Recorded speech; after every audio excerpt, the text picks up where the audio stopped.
Hey guys, welcome back to the channel. This is story about what if Naruto becomes the boyfriend of Akeno. Before I start, please do support for more amazing content, and do consider to subscribe my channel and share my video to your friends and check out the description as well. Let's start the video. Location: Ko Town. Place: Streets of Ko. Time: 1945. A figure moved faster than he ever had in his life, his feet pounding down the pavement. He tripped over his own 2 feet, dropping his bakken. He turned and caught a quick glimpse of his feet, more specifically how his shins up to his knees were encased in a silver-purple-looking pair of shin guards, the bottoms of his feet having a pointed front and a spike jutting out from the side of each. The young man was pulled from his thoughts as a small fist entered his field of vision. Raising his arms with speed that he knew he didn't have, he managed to block the attack but was sent flying into a car. The young man yelled out in pain as the car's frame bent and the windows all but shattered. The horn blared to life, but no one was going to come and see what all the fuss was about. The group that was attacking the blonde was going to make sure that he didn't escape them with his life. He looked up in time to see a flash of steel coming at his face. Out of pure desperation and reflex, he managed to catch the blade between his hands, cutting his hands. He didn't have time to wince in pain as he used all his power to throw the blade away before planting a foot in the stomach of his attack and sending him flying away. Once his attack was clear, a lightning bolt struck him in his chest, making him yell in pain as the sword was pulled away from him. Despite the pain, and his body basically being cooked, he rose to his feet, smoking, and his clothes nearly burned to his skin.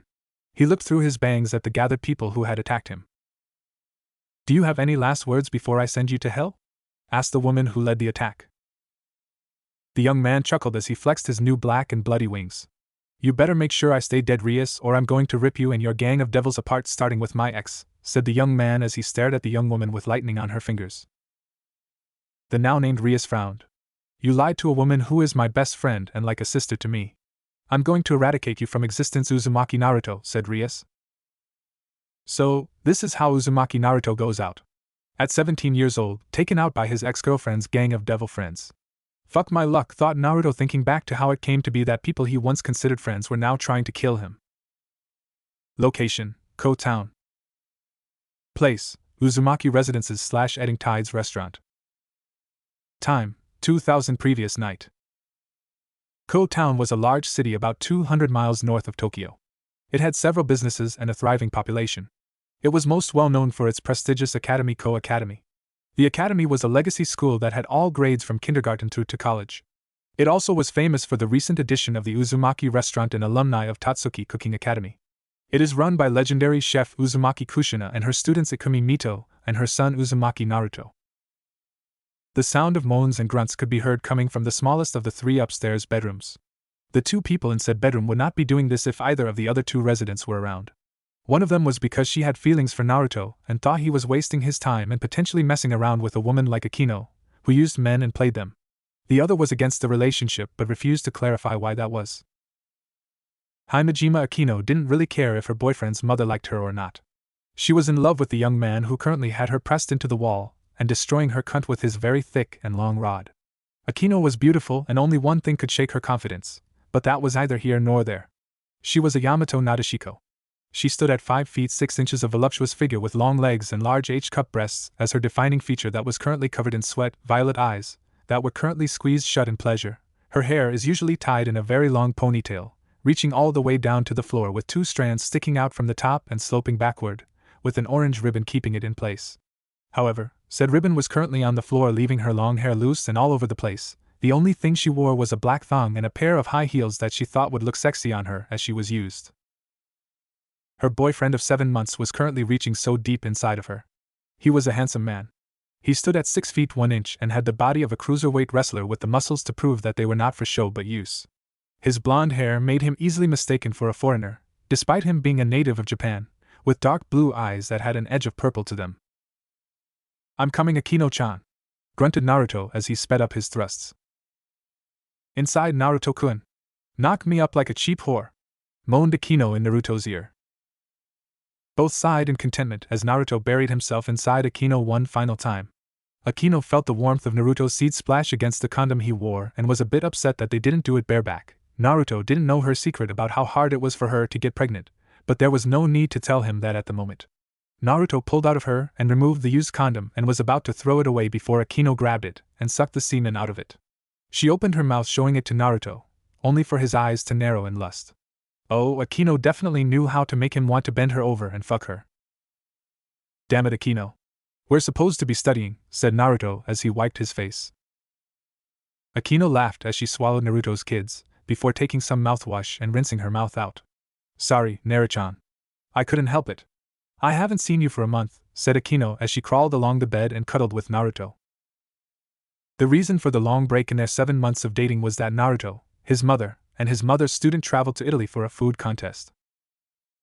We need to take a shower and air out the room before Ka-chan and Mito-senpai return, said Naruto. Akino smirked before getting up and grabbing a towel. Then we better go together to save time and water, said Akino as she walked out of the room with a sway of her hips. Naruto quickly followed after her. The duo were in the shower for 15 minutes while the window to the room was left open. Luckily, Naruto's mother was out for another few hours.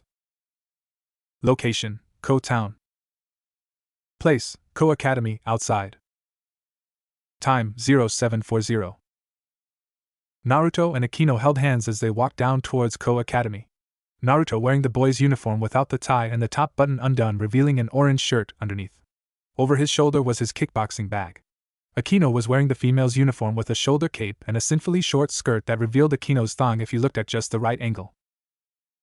So did I miss anything while I was gone? Asked Naruto. Akino gave a small laugh. Not much. Just the perverted trio acting up again, said Akino. Perverts, the lot of them, came a voice that Naruto knew well. Naruto smiled as he reached down with his free hand and patted the girl who managed to get next to him and Akino without Naruto noticing. Hello, Tujo-chan. Tujo Kaneko was a first year and according to her big sisters had a massive crush on Naruto. Something Akino teased her mercilessly for wanting to be with her big sister's boyfriend. Kaneko was pretty. But many would also call her a loli since she was a mere 4 feet 6 inches despite being 15 years old. White hair has 2 long bangs going past her shoulders and several loose bangs hanging over her forehead, while the back has a short bob cut. Eyes were the color of molten gold and helped give her a static expression most of the time. Wearing the girl's uniform wears a black cat-shaped hair clip on both sides of her hair. Kaneko frowned, despite how good his head pats felt to her. Kaneko-senpai, said Kaneko. Naruto smiled. Nico-chan, said Naruto. The girl blushed and looked away from him, trying and failing to hide the fact that she had a small crush on her friend's boyfriend. I swear, Uzumaki-kun, you have all the girls eating out of your hands. If I'm the prince, then you're the king, said another boy. Yuto Kiba was all things considered to be the second most handsome boy in Ko Academy, but with his looks and that rather polite way he has with words compared to Naruto's own crass way of speech, the duo was often called the warrior king of Ko and the prince of Ko. Kiba was shorter than Naruto by a good 3 inches, his blonde hair was more matted and straighter than Naruto's own spiky mess, and his face was smooth. His eyes were emerald green, and he wore the clothes of the Ko Academy boys. Naruto smirked. You talk a big game, but you ready to get your ass kicked again? Asked Naruto. Kiba smiled. If I remember correctly, the score is 10-7, said Kiba. In Naruto-kun's favor, Kiba-kun, came a voice that would make many boys and quite a few girls' hearts skip a beat. The girl who spoke was Akino's best friend. One half of the 2 great ladies of Ko and the most popular girl in the entire school. Rias Gremory. If Akino was sex on legs, then this girl was seduction to the eyes. She stood at 5 feet 9 inches and with the way her body was built it was nearly impossible not to pop a boner. Large E-cup breasts that while smaller than Akino's own impressive H-cup breasts, but then again, most girls in Ko were stacked up to at least C.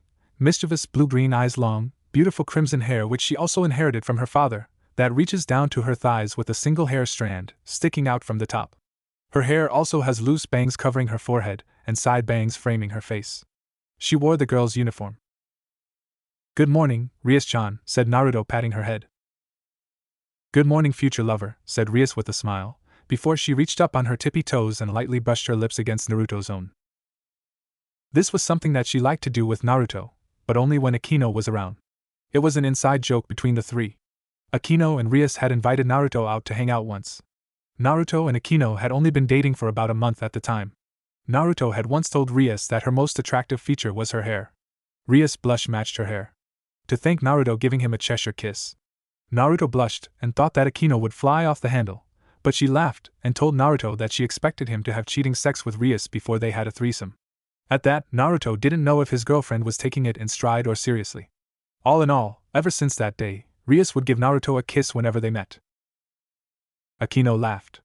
Rias-chan, you shouldn't kiss another woman's boyfriend, said Akino. Rias smirked, before she gave Akino a full-blown kiss on the lips, making men, women, and anyone else besides their friends to be blown back by a nosebleed. This wasn't as common, but Rias and Akino did practice kissing each other at one point. Kiba smirked at Naruto. How about we give the girls something to look forward to, Uzumaki-kun? Asked Kiba with his most charming smile. Naruto, buy me dinner and take me to a movie first, Kiba. You top or bottom? Said Naruto.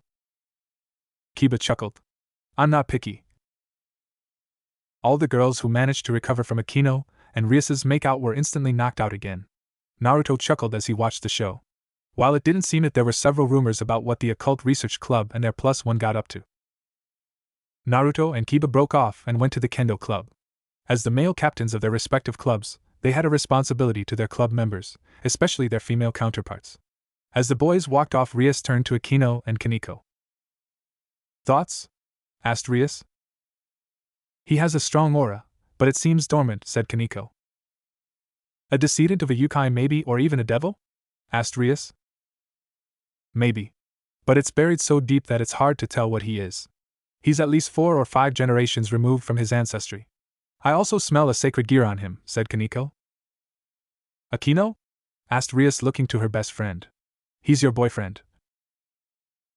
Akino looked at Naruto's retreating back. On one hand, she wanted to keep him far away from the supernatural, but on the other hand, he was so far the only man who had been worthy of her. Despite her age, Akino knew what she wanted in a life partner. Naruto checked all the boxes. Even if he would never have cheating sex with Rias for Akino's own amusement, the threesome wasn't off the table unless they failed. Do what you must, Rias-sama. Just please be gentle when you break the news. And what of Hayate-san? Rias smiled while licking her lips slightly. I have a few pieces. A few more cute servants aren't out of the question. Location, Ko Town. Place, Ko Academy, Gym. Time, 1850. The thumping of a leg of leather could be heard as the kickboxing club was training for their next event. Naruto was kicking the bag as one of the stronger members held it. Naruto wore an orange pair of MMA trunks, black hand wraps, black ankle wraps, and a tiger-striped shirt. Many were impressed with his determination. A month off, and it seemed like he had lost no power in his move. The female members of the club looked on in awe at their captain, while the males wept at his manliness and show of skills. Naruto stopped his last kick midway to the bag as he saw Kiba enter the room. This was odd. Normally Kiba would have kendo practice at this time. Naruto nodded to his vice-captain. Drill 16 and then release for the day, Mio-chan, said Naruto. Hi senpai, said the vice-captain before she turned to the others and began to instruct them in the drill. Naruto grabbed a towel and began to wipe his face. Hey Kiba-san, what is it that you need? Asked Naruto. Rias-sama needs to speak with you about something, said Kiba. The whiskered blonde raised a brow at this. What is this Rias-sama stuff? And what is so important that she sent you to get me? I cannot say, but I can promise that it isn't as bad as you think. In fact, it could be very beneficial to you, said Kiba.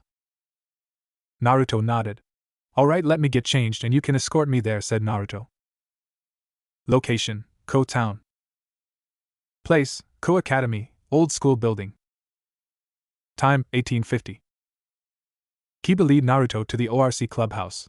A macabre-looking building that used to be the main building of the old schoolhouse. It was 2 floors and had something akin to a bell tower. Creeping vine was growing here and there, adding to the air of mystery and danger. Kiba opened the door and Naruto walked into the ORC clubhouse. As he did, Naruto felt a jolt of electricity travail through his body, making him seize up for a moment.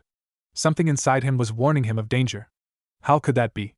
Naruto had been with Akino and her friend numerous times and never felt like this. Then again, he had never been inside of their clubhouse either.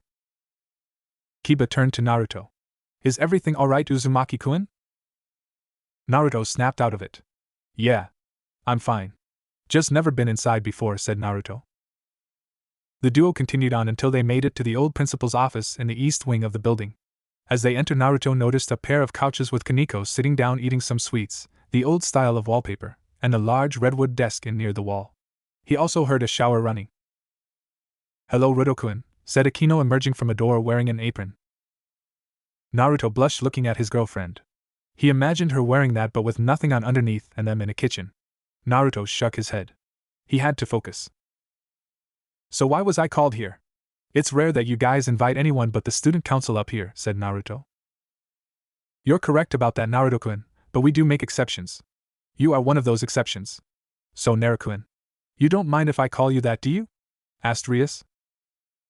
Naruto shrugged. He honestly didn't care so long as he wasn't called fish cake. He was a maelstrom, damn it.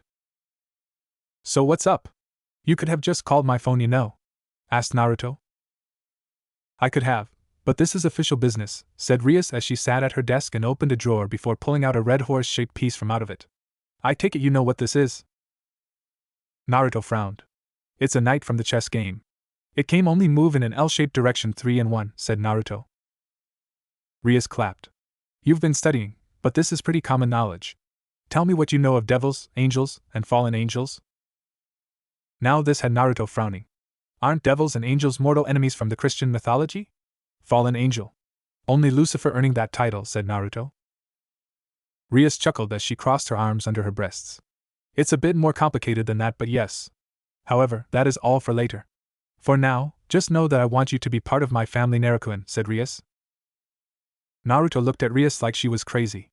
I don't think Akeno would like us getting married, and last time I checked I have a mom, said Naruto. Akeno laughed. That's kinky, but no. What Rias-sama means is that she wasn't you to join us, said Akeno. Join us? Asked Naruto. Yes. Become part of my family and a devil in service to the Gremory family, said Rias as she and the others all had black bat-like wings appear out of their backs. Naruto looked at the knight that Rias had in her hand. He was shocked by what he had just heard. Rias? Akeno? Kiba? Kaneko? All devils. That was intense. Devils, that's, started Naruto. Rias chuckled. It feels like a fairy tale. I know. Chess pieces that turn you into a devil. A slave, if you will, said Rias. Naruto frowned. Rias, you're a cool girl, but I'm not going to be your slave, said Naruto. Rias noticed a lack of endearment on her name but knew that it was the shock of what Naruto had just discovered about his friends. It wasn't like everyone had friends that were devils. I understand how it sounds. You'll be a slave in name only. The House of Gremory treats all its servants like family. I want you to understand that everyone here is my beloved family, said Rias. Naruto crossed his arms and looked at his girlfriend. Even you, Akeno-chan? Asked Naruto. Akeno walked up to Naruto and placed a hand on his face. I asked Rias to offer you a chance to live for many years, thousands. To be with me and all the others. In fact, if you rank up high enough in Devil Society, you can have a harem of your own. I won't even bat an eyelash if you bent Rias over her own desk. Naruto was shocked by her statement. How can she so openly talk about this? Sure, he had dreamed of having sex with Rias, but the type of man he wouldn't allow him to cheat on his girlfriend. Then again, devils were creatures of temptation. How much did he really know about devils? Naruto rubbed his head. He thought about his mom and dad. They would grow old and die, but if he became a high-ranking devil, he could help them live forever. And Tsunade, Shizune, and even Mitone. They could all live for a long time. Naruto knew that death was always a factor for all living creatures. His family, despite the long lives the majority of them lived, was no exaction. I guess it couldn't hurt to be a devil, said Naruto. Rias smiled as she hid her wings again and walked up to Naruto and hugged him. I'm glad that you've made this choice. I would hate to have to take this memory from you, said Rias. Rias backed away and held up her hand. In the name of Rias Gremory, I call to Uzumaki Naruto. Hear my command, hear my command. I give thee new life as my demon servant. Become my knight and protector. The knight floated in the air for a second, before glowing a bright red. It shot at Naruto's chest and embedded itself there. Naruto stood still for a few seconds before a pulse burst through his body. The pulses sped up before Naruto felt an electric shock run through his body. Naruto's eyes widened before he yelled in pain and wrapped his arms around himself. His heart beat fast, his legs felt like fire, and he fell to the ground. Before he knew it, a pair of black wings ripped from his back, but not devil wings, fallen angel wings. As they burst from his back, a pair of knee-high purple boots appeared on his feet. The night piece shot out of his chest and back to the floor. Naruto panted as he sat there before he looked up and sought the faces of his friends. On each of their faces was shock, anger, betrayal. And before he knew it, Kiba held out his hands, creating a sword and attacking Naruto, forcing Naruto to flee into the streets of Kuo. Location: Kuo Town. Place: Streets of Kuo. Time: 1945. Naruto looked at Rias as he returned to the here and now. He looked at the people he considered his friends. His friends were trying to kill me. Sweet Kaneko, kind Kiba, joy-filled Rias, and the woman he thought loved him. Do you have any last words before I send you to hell? Asked the woman who led the attack. The young man chuckled as he flexed his new black wings. You better make sure I stay dead, Rias, or I'm going to rip you and your gang apart, starting with my ex, said Naruto. The now named Rias frowned. You lied to a woman who is my best friend and like a sister to me. I'm going to eradicate you from existence, said Rias. So this is how Uzumaki Naruto goes out. At 17 years old, taken out by his ex-girlfriend's gang of devil friends. Fuck my luck, thought Naruto. Rias raised her hand, creating an orb of darkness with a red outline, and aimed it at Naruto. She swung it at Naruto, preparing to end his life, but before the orb hit him, Naruto was covered in a barrier of chains. Everyone looked at where the barrier came from and saw two women standing there. The first was a young woman who was a year or two older than Naruto, and the others had short blonde hair with an ahoge, or a strand of hair that stands out, brown skin, and turquoise eyes. However, she has green eyes in the anime. She also has a noticeably curvy figure and large D-cup breasts, wearing a white bikini top with red flames, short, fringed shorts, brown two leather wristbands, an arm sheath for her cooking knife, and a thigh sheath for her meat cleaver. This was Akumi Mito, Kushina's disciple and an acclaimed chef in her own right. Next to her was another woman. This one was also beautiful with long red hair that easily matched Rias's in shine and luster, but was straighter, purple eyes that were currently narrowed in anger. Her once rounded face was now more heart-shaped. She wore a high-collared, cream-colored sleeveless blouse, black form-fitting pants that reached her calves, and black high heels. Uzumaki Kushina stood there ready to use her fury as a former delinquent to destroy those kids who nearly killed her son. However, what was strange was the fact that Mito had 4 black feather-like wings coming from her back and Kushina had 10 black wings along with several chains coming from her back. Ka-chan, Mitone, said Naruto. What the hell were you about to do to my son, heiress of Gremory? Asked Kushina with narrowed eyes. Location, Ko Town. Place, streets of Ko. Time, 2000. Uzumaki Kushina was many things: a hot-headed young old OHHH lady of 37, a former delinquent, a master chef who specialized in ramen dishes, and a proud mother. She graduated from Tatsuki Academy as the 3rd-ranked chef in the school. She had been offered many jobs from restaurants to 5-star hotels. She turned them all down and went to work for her cousin Senju Tsunade in the Senju hotel chain as the vice president of cuisine. It was there she met her husband, former Asian boxing champion Namikaze the Yellow Flash Minato. Minato and Kushina hit it off when they met and fell in love. They were married 6 months later when Kushina was 19 and Minato was 25. It was 2 years later when Kushina was 21 when Naruto was born and Minato retired and became vice president of entertainment. He mostly spent his time in Canada where he was the country director of Senju hotels. That being said, Kushina couldn't in good conscience work as the vice president while trying to raise Naruto. So, she took up an advisory role after speaking with Tsunade and was the vice president in all but name and would only have to come to a meeting twice a month. So she started a small restaurant and raised Naruto up from there. Over the years she had had a few apprentices come and go, learning under her. Despite Naruto choosing to go into fighting rather than cooking, he was still a pretty good chef. Almost as good as Kushina was at that age, but he rarely cooked since he spent more time training. Her current student Mito was sent by her friends. I won't ask again, heiress of Gremory, said Kushina. This is a waste of time, Kushina-sama.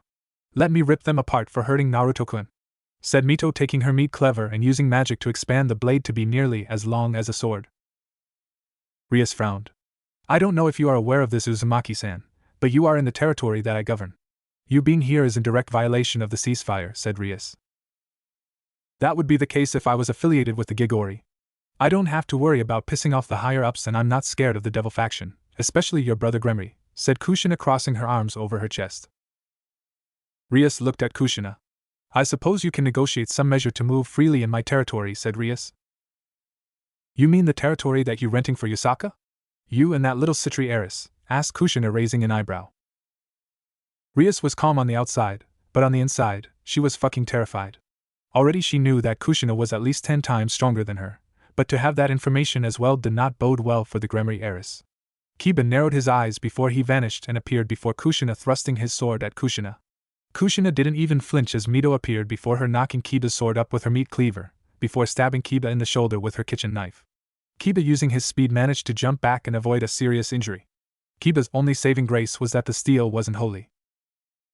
"Touch Naru or Kushina-sensei and I'll turn that pretty little face into a flay," said Mito, licking the blood off of her knife. Akeno and Rias raised their hands and fired off their respective attacks, aiming at Mito's back, but several chains appeared, forming a barrier stopping the attacks. Kushina jumped into the air and raised her hand, creating a red spear of light, and threw it at Rias and the others. Kaneko jumped in front of Rias and tried to use her own power to punch it, but the spear nearly ripped Kaneko's left arm off. Kaneko screamed in pain as she fell to the ground, holding her arm. "Kaneko-chan!" yelled the others.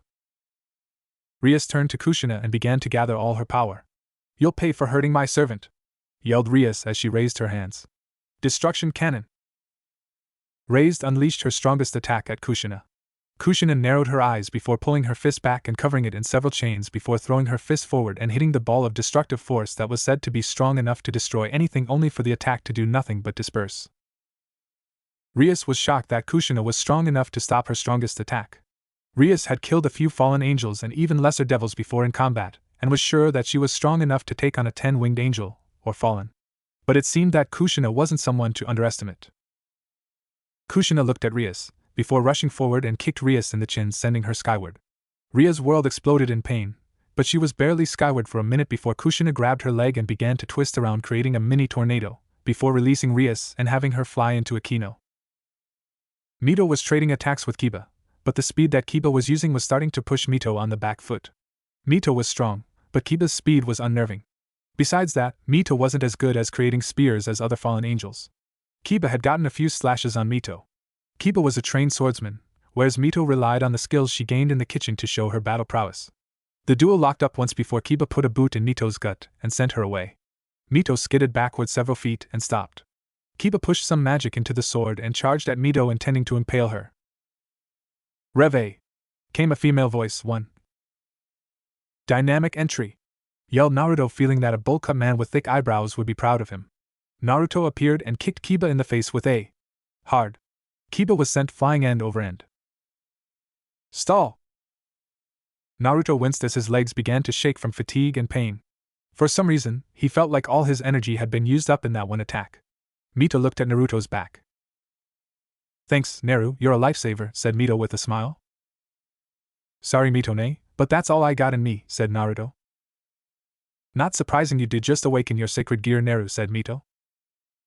Kiba went to attack again, but several chains wrapped around Kiba, burning his skin, before he was thrown backward to Rias's group. Kushina appeared in front of her charges with narrowed eyes. She raised her hand and created several spears of light. Numbering in the hundreds, prepared to rain hell on the Gremory group. "Enough!" yelled someone, catching the attention of everyone. Rias and Kushina looked over in the direction of where the shout came from. It was a girl who was Rias's age.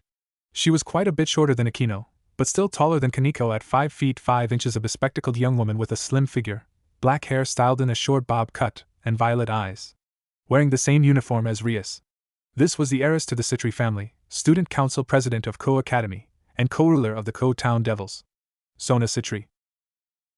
On Sona's left was her queen, a young bespectacled woman with long straight black hair that extended all the way down to her knees, with split bangs and heterochromic eyes, with a violet left eye and a light brown right eye.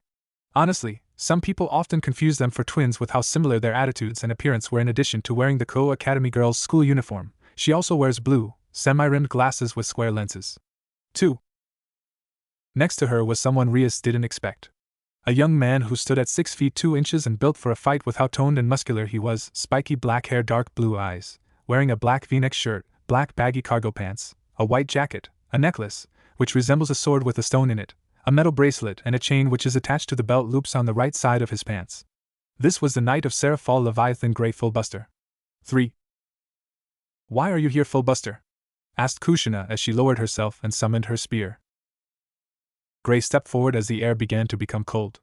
"I was here to deliver something to Sonache for the boss lady. But when I felt your power, I had to come here." "Red Death," said Grey, holding his hand out and focusing, creating a swirling ball of ice. Rias felt her skin crawl as she heard the name. Red Death was famous for killing 1,000 devils that had attacked her husband and son 15 years ago. She had put the underworld on notice. While 1,000 devils didn't seem like a lot, the fact was that she killed them all within a few minutes using only her chains and fists. Not even her spears of light. Kushina frowned. It's been many years since then. I no longer go by that feared name. Even still, you can't deny your past as that monster, said Gray. It was your people who attacked my family and nearly broke the ceasefire. Azazel doesn't take too kindly to those who try to break the peace. Besides, Yasaka-chan also placed us under her protection, said Kushina, charging up her own energy and heating the air. Even still, I can't allow a fallen angel of your rank near the heiresses of two great devil houses. I'll have to kill you, Ice Age, yelled Gray, slamming his fist into the orb and breaking it. Kushina quickly used her chains to create a fast-moving barrier around herself, Mito, and Naruto, protecting them from the ice shards and sheer cold that was emitting from the orb. But Kushina was focused on defense, since if she went on the offensive, Naruto and Mito would be in danger. Naruto glared at Gray as he felt his legs were no longer shaking and in pain. He felt like he had more stamina than normal and was faster. Crank! Reve! Naruto vanished and reappeared with his right leg aimed at Gray's face. Channeling one of his childhood idols, Naruto aimed his right foot with deadly accuracy. Sweet chin music! Yelled Naruto. 4. Gray was forced to stop Ice Age or lose his head. He ducked the kick, grabbed Naruto by the leg and lifted him into the air before throwing him. Naruto flipped in the air and seemed that a platform of solid air appeared under his feet. He wasn't floating like people who flew, he was standing there. Reve! Naruto smirked as he felt his stamina increase again. Before he allowed the platform, he was on to vanish before he fell with his left leg above his head. Heavenly Axe drop! Yelled Naruto. Gray raised his arms above his head, coating them in ice as Naruto dropped his heel on the arms. Gray threw Naruto back at Kushina and Mito, where Naruto landed on the ground by his feet and spun a few times before stopping before his mother and Mito in a low crouch. Gray looked at his arms and frowned. Maybe only Kushina noticed it, but Naruto had creaked Gray's ice. Despite being closer to a rook than his position as a knight, Gray possessed a magic that was on par with some of the strongest mage types despite being a fighter type. His ice was probably the 8th most powerful ice in the entire supernatural realm. He knew Seraphal ranked as 2 and the strongest queen ranked as 5, but to know that this newly awakened fallen could creak his ice even if he wasn't at full power was a matter of pride for him. I think that's enough sparring for tonight, said Sona as she stepped forward. Sona, you don't understand Uzumaki is, started Rias. Sona rounded on Rias with a chilling stare. A student of Ko who was attacked by the occult research club without provable cause. Even if Uzumaki-san is a fallen angel, up until earlier this evening I didn't even know he had fallen blood in his veins or how strong it was. As the student council president, it is my job to protect all students. As such, Uzumaki Naruto is now under the protection of the student council, said Sona, before turning to Kushina and bowing. What? Yelled Akeno as she took a step forward. How can you do this? This bastard is a fallen angel.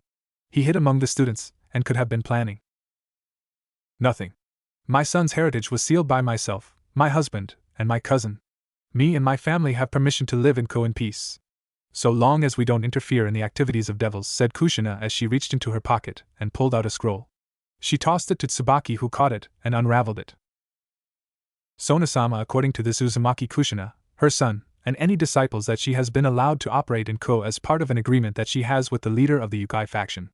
An agreement that your brother knows about and agreed to, Rias-sama, said Tsubaki as she showed everyone the scroll.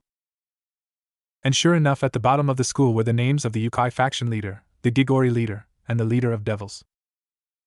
Gray sighed as he rubbed his head. Well, shit. That changes things a great deal. Gremory-sama, I need you and your peerage to accompany me back to your homes and report this to Lady Seraphal and Lord Surzex, said Gray. What, I refuse to be cowed by fallen angels? Yelled Rias. Gray sighed. Don't make me repeat myself, ma'am. We need to leave now. We've already put a serious strain on the ceasefire by attacking Red Death, said Gray.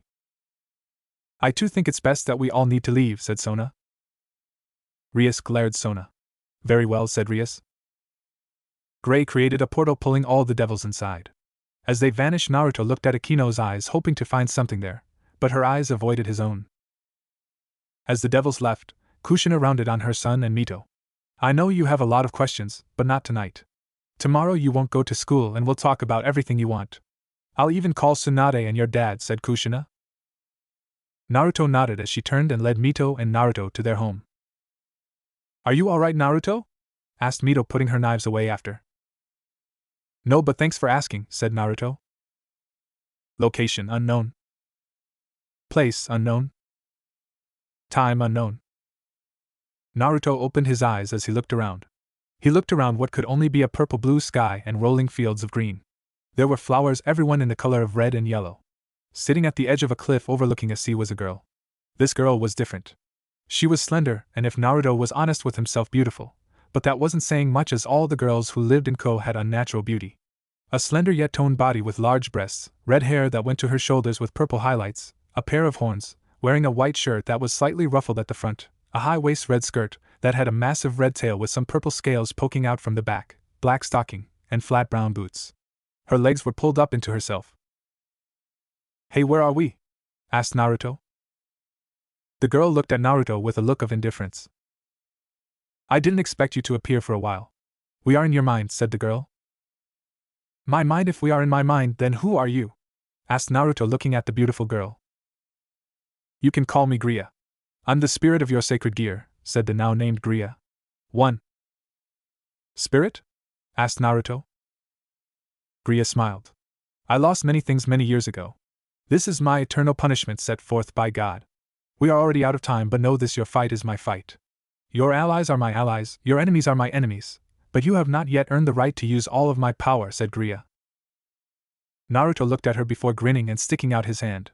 "I look forward to earning your trust, Griya-chan. Hopefully we can become good partners and eventually friends," said Naruto. Griya looked at Naruto's hand before taking it. "I look forward to our partnership and getting to know you as well, Naruto-san," said Griya as Naruto started to vanish. Location: Ko Town. Place: Uzumaki Residence / Edding Tides Restaurant. Time: 0600.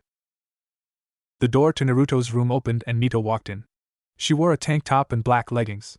She had been asked by Kushina-sensei to awaken Naruto. It wasn't like it was a chore or anything.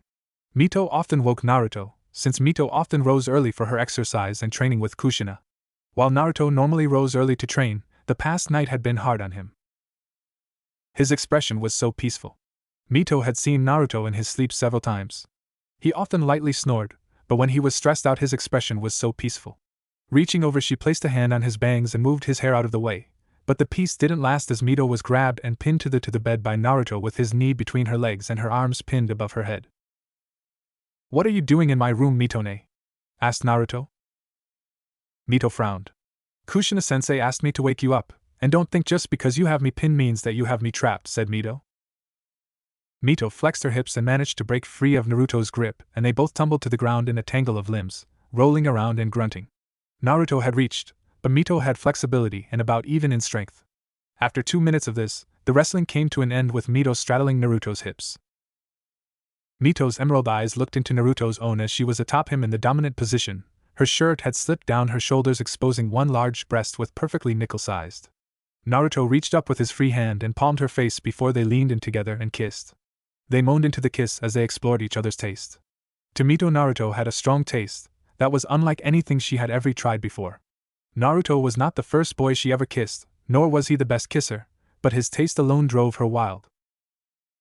Mito's hands snaked down, feeling his hard chest and abs, while Naruto's hands found their home on her waist, before moving to her large bubble butt. Mito felt her core heating up at his touches and kisses. All strong all the way, at least in her mind, the way a man should touch a woman that he intended to court, date, or whatever term you wanted to use. She wanted this almost as much as Naruto needed this to help clear his head of that witch Akeno, who poisoned his innocent mind. It was no wonder Kushina always wanted Mito to run interference, or be around them whenever Akeno was around. Well, she'll be around a lot less now, and Naruto can spend more time with someone who deserves him like me, thought Mito. "Mito-chan, Naru-chan, get your freaking pants on and get your butts down here!" yelled Kushina from downstairs. Mito and Naruto pulled back from each other as if an electric shock had just hit them. Both blushed as they turned away from each other. Naruto went to his closet and grabbed some black cargo shorts and an orange shirt and put them on while Mito fixed herself. Neither said a word to each. They walked downstairs where Kushina was waiting at the stoves with an apron on. She turned to the duo and began to direct them to their cooking stations. Location: Ko Town / Ko Academy. Place: Class 3B. Time: 1640. Akino looked out the window, her mind a million miles away. She still couldn't believe it. Her boyfriend of 7 months. A man that she had known for nearly a year. The man who had captured her heart when she should have been corrupting his. The man she chose to give her first time to. The man who carried the cursed blood of the fallen angels in his veins. Akeno had always intended for her first major relationship to be an affair. Most likely with Rias's first boyfriend, before they progressed to a trifecta relationship. Akeno and Rias had experimented before, and Rias was surprisingly good at pleasing women. That fantasy lasted all of 2 years before Akeno met. Well, he was irrelevant at the moment.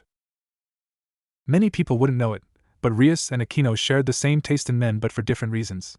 Rias liked her men chivalrous because she wanted romance. She liked them to have power due to her nature as a devil, and what girl didn't want a handsome man? Akeno liked them chivalrous because she wanted to corrupt them. She wanted them to have power enough to make her the slave to the master, and leave her body wrecked in pleasure from BDSM used on her. Because of everything Rias was dealing with, Akeno amended her plans slightly.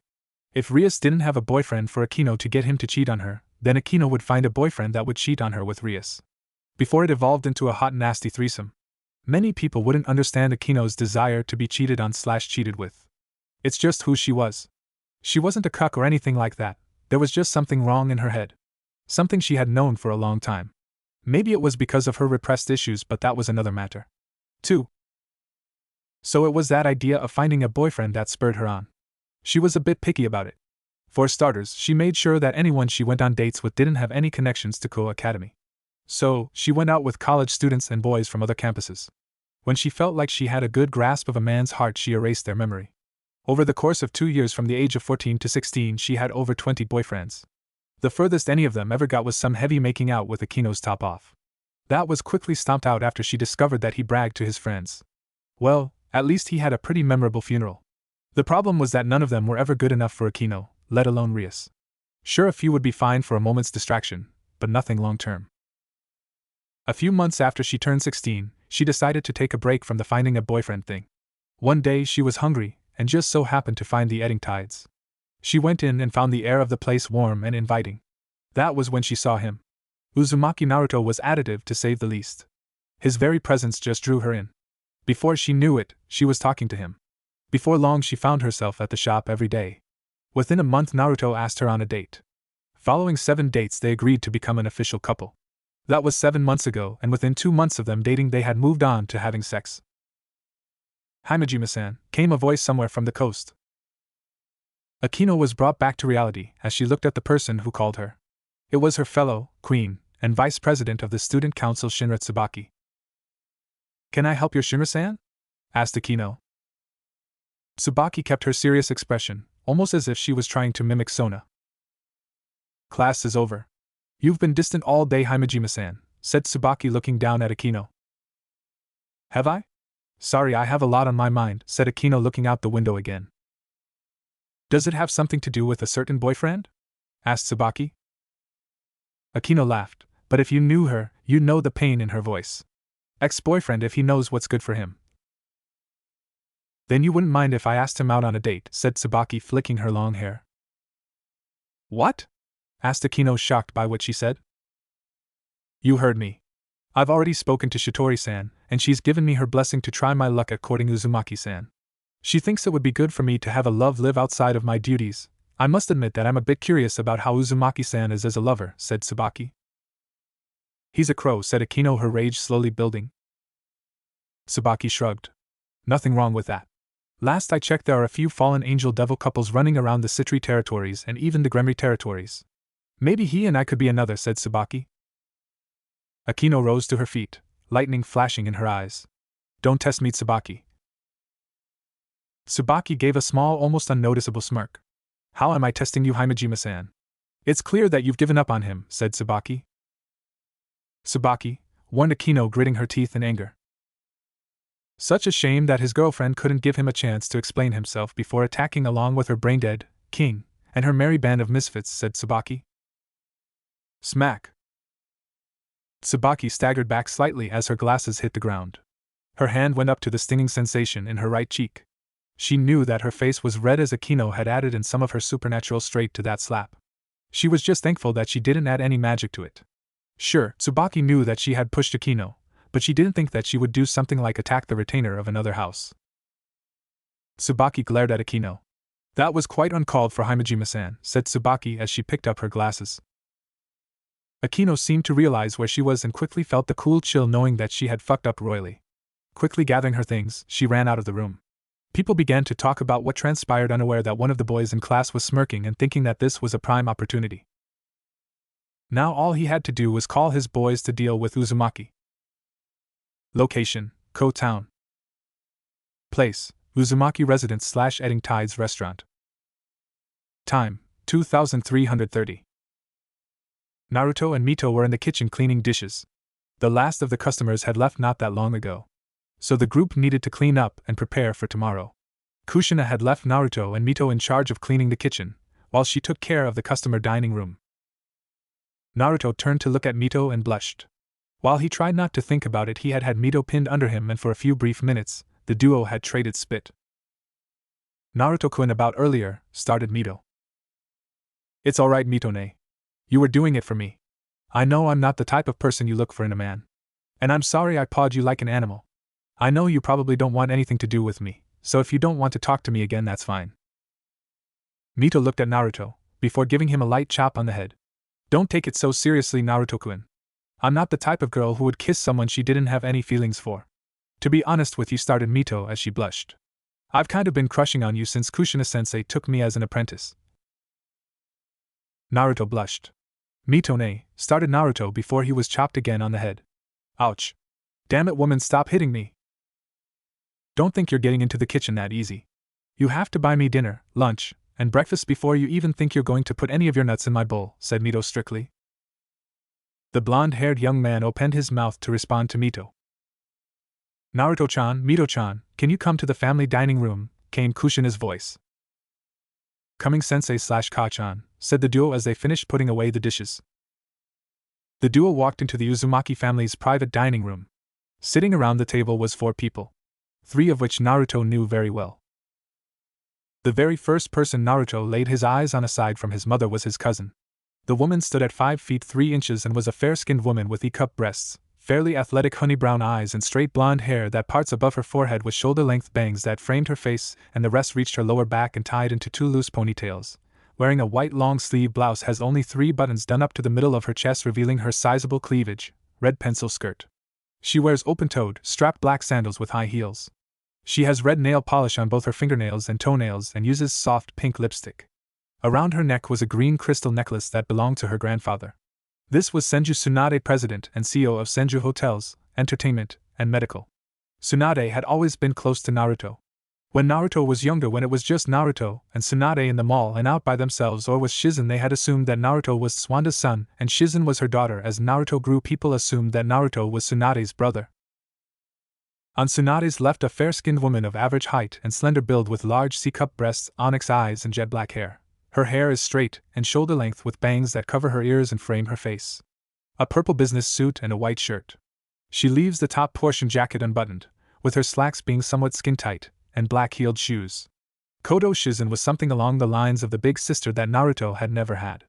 If he and Tsunade were close, then when they were young, Shizen and Naruto were nearly inseparable. Shizen was Tsunade's adopted child. The orphan niece of her first husband Kodo Dan was also the first woman that he had kissed. Sitting on the right side of the table, a tall, fair-skinned man frequently compared to Naruto in physical appearance. Both have blue eyes and spiky, blonde hair. Minato also had jaw-length bangs framing either side of his face. Minato was considered to be very handsome. He wore a navy blue suit with his jacket off and his tie loosened. This was different from his normal well-put-together image. This was Namikaze Uzumaki Minato, Kushina's husband, Naruto's father, and the North America regional director for Senju Hotels.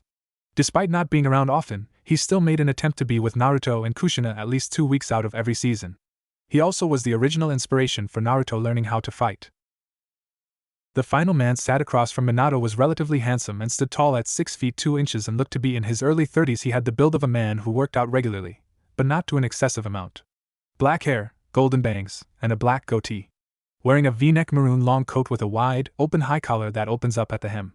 The long coat also featured 2 black belts around the waist and 4 black bands on each arm, 2 of the bands at the wrist and the other 2 near the elbow.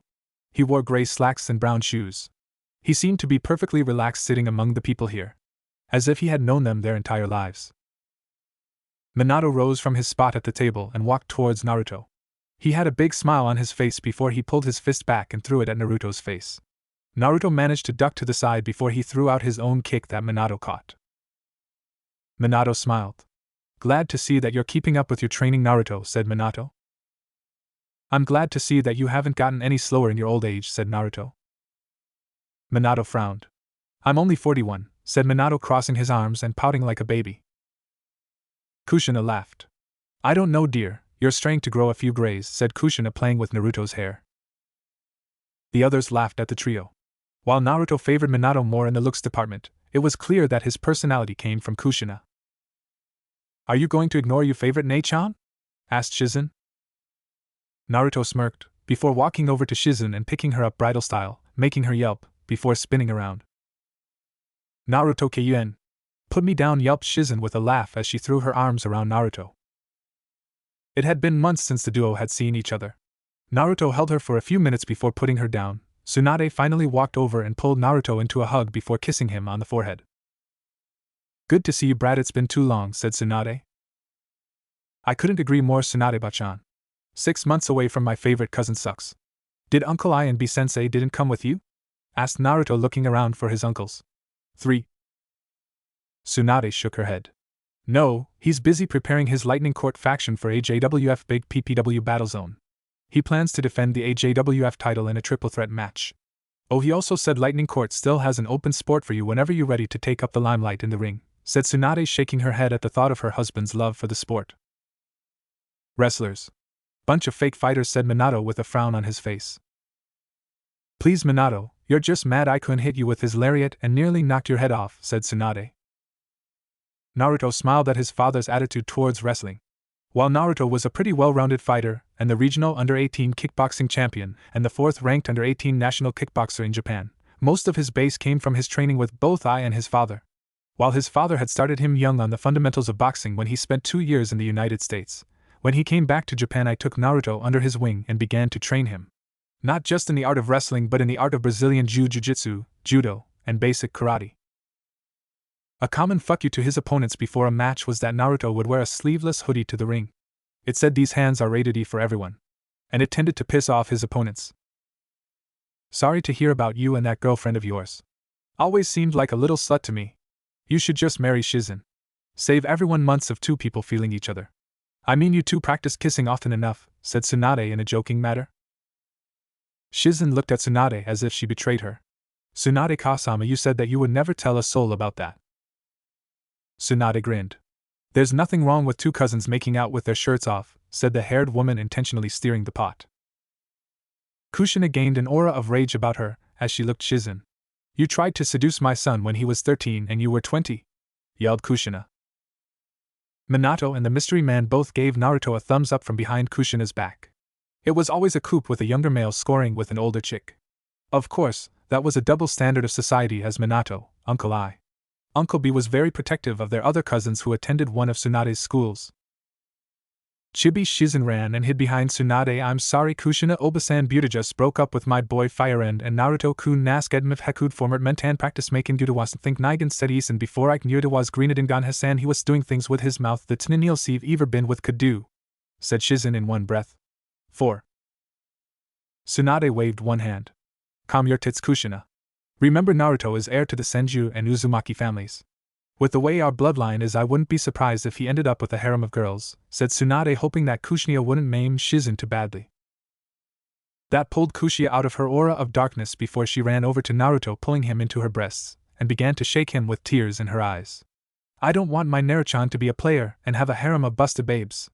I want him to be a respectable man with a tough yet traditional wife and give me 10 grandbabies. That's why I've been training Mito-chan to be the perfect girlfriend and future wife." Mito's face turned atomic red. "Future wife, 10 babies, that means lots of sex. Naruto-san is big, he'd stuff my guts full of his seed. I'd give birth to his babies easily," thought Mito as she thought of Naruto coming home from a long day at work before picking her up and throwing her on the couch, before fainting and Shizen catching her. Naruto looked at the last man who was sitting at the table. He felt familiar yet not. "Who's the jabroni sitting there like he's the head of the table?" said Naruto, pointing to the blonde-haired dude who wasn't his dad. It became so quick you could hear a pin drop. Shizen and Mito's mouths fell open. Minato slapped his forehead with an amused smile on his face, while Tsunade and Kushina were barely holding back their laughs. The man chuckled before it became a full-on belly laugh. Damn Kushina, I knew you kid had balls. Definitely didn't take after girly but here, said the man pointing at Minato. Minato narrowed his eyes. Screw you, you old bastard, said Minato. Sorry you're not my type, Mino boy, said the man. You going to answer my question, or do I have to hit you with a stunner? Asked Naruto, crossing his arms. The man chuckled. Alright, kid, keep your pants on. I'm Azazel, the short of it is this. I'm the Governor General of the Gigori, or leader of the Fallen Angel faction. The long answer is this. I'm the great-great-grandfather to Kushina, the great-grandfather to Tsunade, and the great-great-great-grandfather to you. You can call me old man, Azazel, or granddad. My cute little Kushina-chan asked me here to explain things to you and how the combined Senju Uzumaki family factors into all of this crazy supernatural mess, said the man with a smirk on his face. Location: Ko Town / Ko Academy. Place: ORC Clubhouse, Primary Room. Time: 0000. Akeno stood before a pacing Rias. Kiba and Kaneko were on either side of her in case she did something foolish. While Rias trusted Akeno with her life, kings in the past had made the mistake of not having a proper guard when dealing with someone they trusted. While it may not seem as if Akeno and Rias would ever come to serious blows, Akeno had an advantage over her king in a fight. A deadly advantage that Rias made sure to remember. The reason Rias was pacing was because she had received an official complaint from Sona about the actions of Akeno, attacking Tsubaki in front of other students. It would require the school to get involved. Provoked or not, it was uncalled for. Akeno, what were you thinking? Slapping Tsubaki like that? Not only is she the student council vice president, but Sona's right hand. Do you understand what you have done? Said Rias rather harshly to her queen. Akeno lowered her head, not daring to meet the eyes of the woman she saw as a sister. She knew that she had made a mistake, one that had serious repercussions. Not just for her, but for Rias as well. The queen of the Gremry peerage fell to her knees and pressed her forehead to the floor. I understand and will accept whatever punishment you give me, Heiress Gremry. I am at fault for my own actions and the consequences lay squarely on my shoulders, said Akeno. Kaneko and Kiba looked at each other. They knew that Akeno was serious whenever she called Rias heiress. It was one of the few things they all agreed upon. Never to call Rias heiress to her face unless they messed up. Bad. Admitting fault isn't enough, Akeno. I know that this thing with Naruto pushed you, but you allowed your anger to not only embarrass me but put me in a very unfavorable light with Sona. The political situation in Ko between the Gremry peerage and Citri peerage wasn't black and white. While it would seem that Ko was split 50-50 between the Gremry and Citri families, it was more along the lines of the Citri running the administration of the supernatural, and the Gremry running the security. Of the nearly million people in Ko, 20,000 were of the supernatural and another 50,000 humans knew about it. Part of their job was to protect the supernatural from humans who looked to take advantage of them, and vice versa. It was part of their deal to govern Ko Town. The duo only controlled Ko through the graces of the Kyoto Yukai faction. A deal was made between Yasaka and Sarah Fall Leviathan for Sona. Rias's brother caught wind of this and asked if Rias could join in. Not just due to the fact that Rias needed to get some management skills under her belt, but because she loved Japan. Seeing as the Gremry and Citri families were allies, Lord Citri allowed Rias to join Sona as the co-ruler of Ko in name only. 1. Despite them being allies, devils were always looking for even a modicum of power. Rias's job as king was to make sure her chosen peerage members were kept in line and followed all rules that went with being a devil. They were also there to fill every desire their king had. If Rias honestly wanted to, she could turn her entire peerage into sex slaves, which wasn't that uncommon of a practice. A queen's job was to be the disciplinarian of their king. For Akeno to do what had given Sona ammo to leverage anything within. Luckily Sona and Rias had an understanding and this wouldn't have to go higher than between the two of them. They both knew what Sona would want. She would want the right to claim first dibs on anyone who took their fancy when it came to their peerages. Sarah Fall didn't pick Ko because of its location. She picked it because it had one of the highest magical rates outside of Kyoto and Tokyo.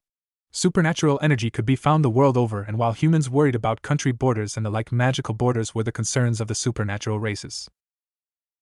One of the things that Rias managed to negotiate out from under Sona's total control was the first pick of anybody who caught their shared interest. If Rias was going to run security, she needed the best fighters she could find. Sona had a bigger peerage because none of Sona's current members had ever agreements, something that Rias tried to keep as her sole advantage. Rias's peerage was geared more towards combat than Sona's defensive team. Strip, ordered Rias as she held out her left hand and summoned a whip of energy. Akeno did as told while Kiba and Kaneko moved back a bit. as two magic circles appeared above her head before Akino's hands flew up and were bound in place. Kiba moved to place a guard in Akino's mouth, only for Rias to stop him. He understood. You will face your punishment, and you will not be allowed to suffer your pain in silence.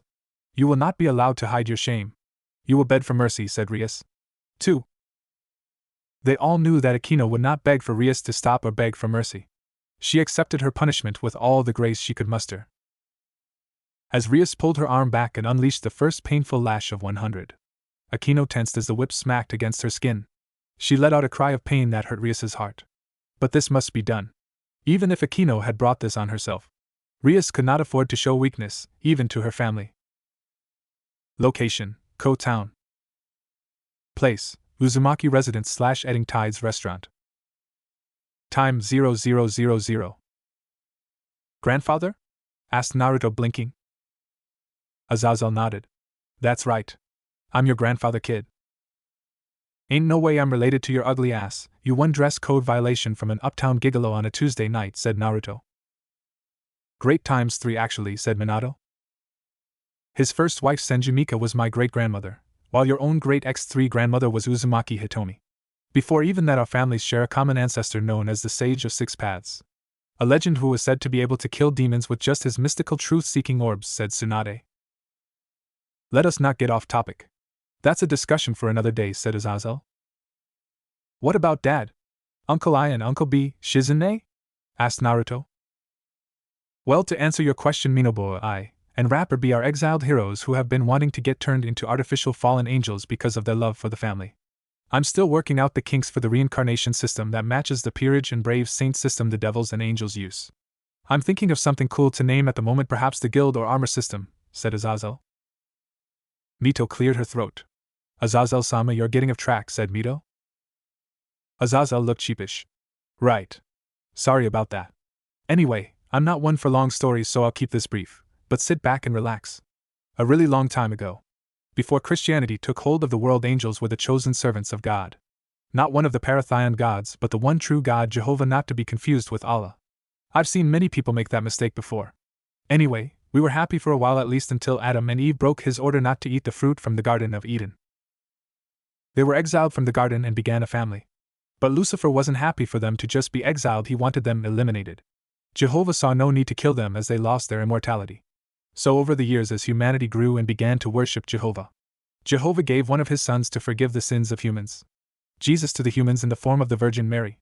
There are some very huge flaws with that particular legend, but I'm not going into it. Anyway, Lucifer led the first and second legions in the heavenly rebellions. Before the rebellion happened, he used the power of sin to permanently dye his wings black. We all followed suit. We still had our power, obviously. We fought and we lost. God banished us from heaven to the underworld. Several of us were done at that point, we had lost. We decided that it was best to focus on repopulation since we were not going to get back to heaven anytime soon. Back then we could repopulate quickly. After 300 years we went from the 12,000 defectors to millions, said Azazel. I don't understand what does that has to do with the devils and the Great War, said Kushina, having never heard this before. The Great War was well known, but this information was something that she didn't expect. Well, I was getting to that. Around that time, I was more brutal, more warrior than the researcher I am today. At that time, I was also a commander in the army of the fallen angel. What I didn't know at the time was that Lucifer was in talks with demons of the underworld. Leviathan, Asmodeus, and Beelzebub. Back then they were just powerful demons and didn't have the ability to move past that fact. Lucifer changed that. Through the power of the 4 of them, Lucifer shed his connection to God and became the first devil, with the other 3 following suit. In time others joined them, with Lucifer as the leader, and the 72 pillars were born. Lucifer came to the commanders and told them what he had done. Many of us were shocked and refused to shed our connection to our Father, no matter how we felt about his favoritism of humans. A few joined Lucifer, but we were ill-prepared for his assault on heaven some 200 years later, and using us as scapegoats. We figured out what happened, and thus the Great War began. The rest is pretty much history, finished Azazel. The others were quiet and didn't know what to say. Information like this must have been well guarded by all 3 of the biblical factions' higher-ups. It makes you wonder what else they are hiding, said Griya to Naruto. Hey Azazel, how about a sparring match? Asked Naruto. Everyone looked at Naruto as if he had grown a second head. Although to Tsunade and Kushina it wasn't a surprise since the shared Senju/Uzumaki family were something akin to battle fanatics. No matter the battle, be it against a person, a thing, or even something as trivial as an eating contest, they loved a good fight. Azazel smiled. Sure. It will give me a chance to examine your sacred gear, said the leader of the Gigori. Location, Ko Town. Place, Shielded Field. Time 0100. Azazel and Naruto stood across from each other with Naruto starching his legs and Azazel had his arms crossed. Kushina, Minato, Tsunade, Shizen, and Mito stood a ways away from the duo. Mito was nervous. Is this a good idea for Naruto-kun to fight Azazel-sama? Asked Mito. It will be fine. Old man Azazel won't go too hard on the brat, said Tsunade. But still Naruto-kun is biting off more than he realizes, said Shizen, biting her lip. Let him learn the hard way. As good in a fight as we are, Uzumaki are hard-headed. Half the time we only understand something is for it to be beaten into our heads, said Kushina. You going to starch before we dance, old man? Asked Naruto as he stood up and bounced on his feet. No need. In fact, I'll make this fair, said Azazel as he held out his hand and summoned a pair of leg and wrist cuffs. What are those? I said dance, I didn't say cuff, said Naruto. Azazel chuckled before he put the cuffs on. These cuffs are a bit different. Alongside adding about 2 tons per wrist, it also restrains my power output by 90%. I normally use them when I want to train. Oh, before we start, Kushina, I need to speak with you and Minato after I give your son a spanking, said Azazel. Naruto chuckled as he creaked his kunkles. Cocky for an old bastard, ain't ya? Better than some cocky brat whose balls haven't dropped yet, said Azazel with a smirk. You ready to go, partner? Asked Naruto. A ethical form of Griya appeared over Naruto's shoulder. I am, but you're going to have a problem. The speed that you're going to give you tunnel vision, and problems with vertigo. Any idea how to mitigate that? Asked Naruto. Yes. Activate our power, Naruto-kun, said Griya. Naruto focused on his legs as the boots appeared on his legs and feet. He also had the urge to hold out his right hand as it glowed in a pair of pink-purple crystal-like shades. Naruto put them on his face, and they fit great. Naruto noticed up in the upper right eye were 10 unlit counters, just below a green line with the letters STA. Naruto raised an eye at this. Stamina? Thought Naruto. Griya? Asked Naruto. Those counters are the number of times you can rev up. Your sacred gear doubles your speed and stamina per rev every 10 seconds. You can stack your reaves, hence the counter. You can use crank to increase the power of your attacks, but you'll lose a counter and part of your base stamina. If you use up all of your base stamina, you will stall out and need to recover. You'll barely be able to move until you get another rev to help stabilize your condition, said Griya. Anything else? Asked Naruto. Duck, said Griya. Naruto did as Griya said, managing to duck as a spear passed over his head. Naruto took off running a speed that would have been hard for anyone below a 4-winged fallen angel to keep up with. Naruto noticed that his stamina bar lowered just a sliver. Naruto flipped and charged at Azazel and threw a spinning high kick. Azazel blocked the attack with his arm before he thrust his palm into Naruto's chest. Naruto was sent flying backward and landed on his back before he rolled to his feet and slammed his hand into the ground. Rev. Naruto felt an increase in stamina and speed. He rushed forward and jumped to throw a spin kick at Azazel's head. The leader of the Gigori leaning backwards like he was in the Matrix, but was shocked as Naruto's leg stopped before he reversed direction and flipped, creating an axe kick-like motion. Was the attack faster than before? Rev. Crank. Full moon axe, called Naruto. Azazel crossed his arms and felt the power of the kick. His arms didn't even go numb from the pain, but it did confirm what he thought about Naruto's power. He was using an enhancer-type gear. However, it was a speed type. Considering that his young charge had something similar. Azazel pulled his fist back and threw it forward and hit Naruto in the jaw. Naruto's vision swam as he was about to go flying, but Azazel grabbed him by his leg and pulled Naruto backward, before releasing him and dropping him on the ground. Mito and Shizen winced in pain for their friend. And even Kushina was starting to get worried. Naruto, you're at 50% stamina after that attack you just got hit with. You need to recover, said Griya. Naruto looked at the stamina bar and knew that she was speaking the truth. He went to rise up, but a foot slammed onto his chest and pinned him in place. You got a lot to learn, kid. You're not some protagonist in a comic or some guy's ideal fiction hero. Had this been a real fight, you would have been dead in 20 seconds. 1 second to kill you and 19 seconds to destroy your body. While there are a lot of battle maniacs in the supernatural world, there are just as many threats that won't be so kind and finish you the second you give them an opening. Your mom and dad spoiled you by trying to make sure you were more human than fallen, said Azazel, all traces of the kind man gone. Naruto grits his teeth in anger. I've won plenty of fights, yelled Naruto. In tournament settings and street fights. Glorified sparring matches and unsanctioned brawls. While you're a lot stronger than someone your age should be, you are still no stronger than an average two-winged angel. No, you're weaker. You don't know how to use your corrupted holy energy, your magic, your unique fallen angel power, or even your gear. Your spirit was whispering how to use the gear in your ear. You have the ability to use it, doesn't mean you know how to use it, said Azazel. 3-4. He's right, son, said Minato as he appeared next to Naruto. I was born with the sacred gear that allows me to travel to any location I have marked. But even without it, my base speed is so much higher than other people. They're not wrong. It has been a while since I had a wielder. I'd hate for you to die before you realize your full power. You need to train. As if they were on the same wavelength, Azazel looked to Kushina. I need your son for about 2 weeks to get the basics down, said Azazel. Minato-kun, how long are you in town for? Asked Kushina with a sultry smile. Minato smiled. About a month. But I'm sure that Naruto will be busy for at least 2 weeks, said Minato. I can take Mito for a few weeks. I might be able to teach her something other than how to use that chopper of hers for fighting. Besides, Shizen needs a vacation, said Tsunade. The trip wanted to protest but knew that it would be useless. Shizen did need a much-needed vacation, Mito needed to learn that there was more to life than cooking, and Naruto needed a lot of work in the supernatural department. Azazel put his hand on Naruto's shoulder, making him tense. Shall we go, my cute little grandson? Asked Azazel as he opened a portal for them to travel through. As they vanished, Naruto knew that the next 2 weeks were going to be hell. Location, Ko Academy. Place, courtyard. Time, 0700. Naruto walked down the street to school. He had spent the last 2 weeks speaking, training with his family, especially the perverted old bastard, on his abilities as a fallen and even part of the unique abilities that he possessed. Despite him only recently awakening his fallen angel side and his sacred gear, it had given him a boost in power.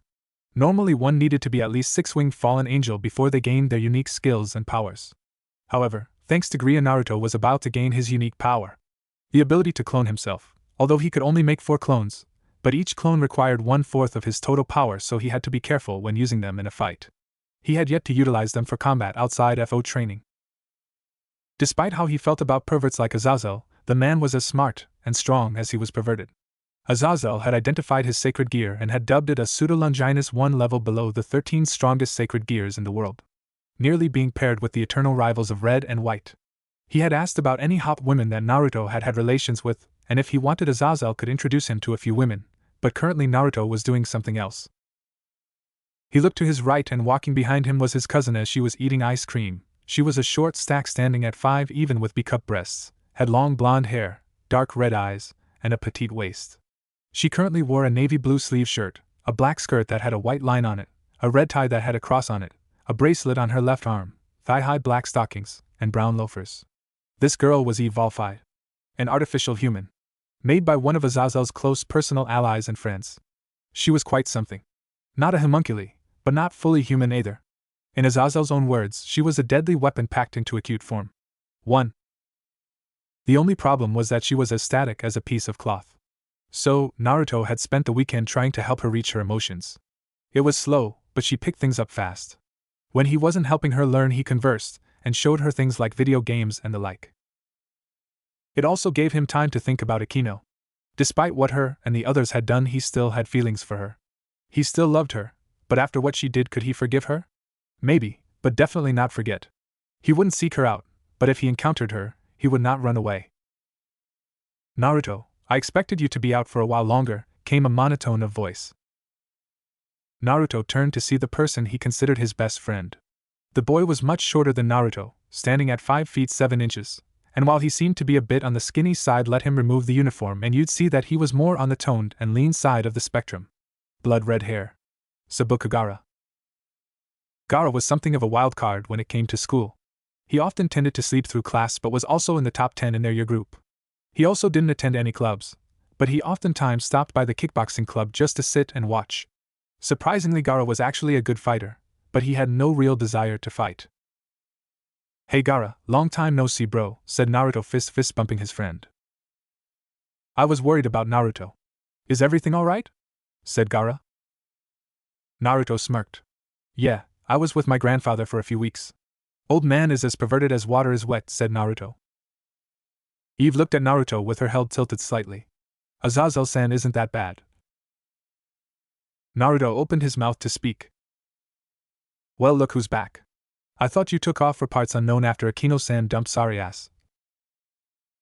Gaara, Naruto, and Eve turned to look at the person who opened their mouth. The boy in question was taller than Gaara at 5 feet 10 inches but shorter than Naruto, but where Naruto was more on the slender side, this guy had more muscle, a wild appearance, messy brown hair, sharp black eyes with vertical slit-like pupils, pronounced canine teeth, and a goatee. He wore the boy's uniform, but over that he had a leather jacket. The boy was Inuzuka Kiba, Naruto's biggest rival in school.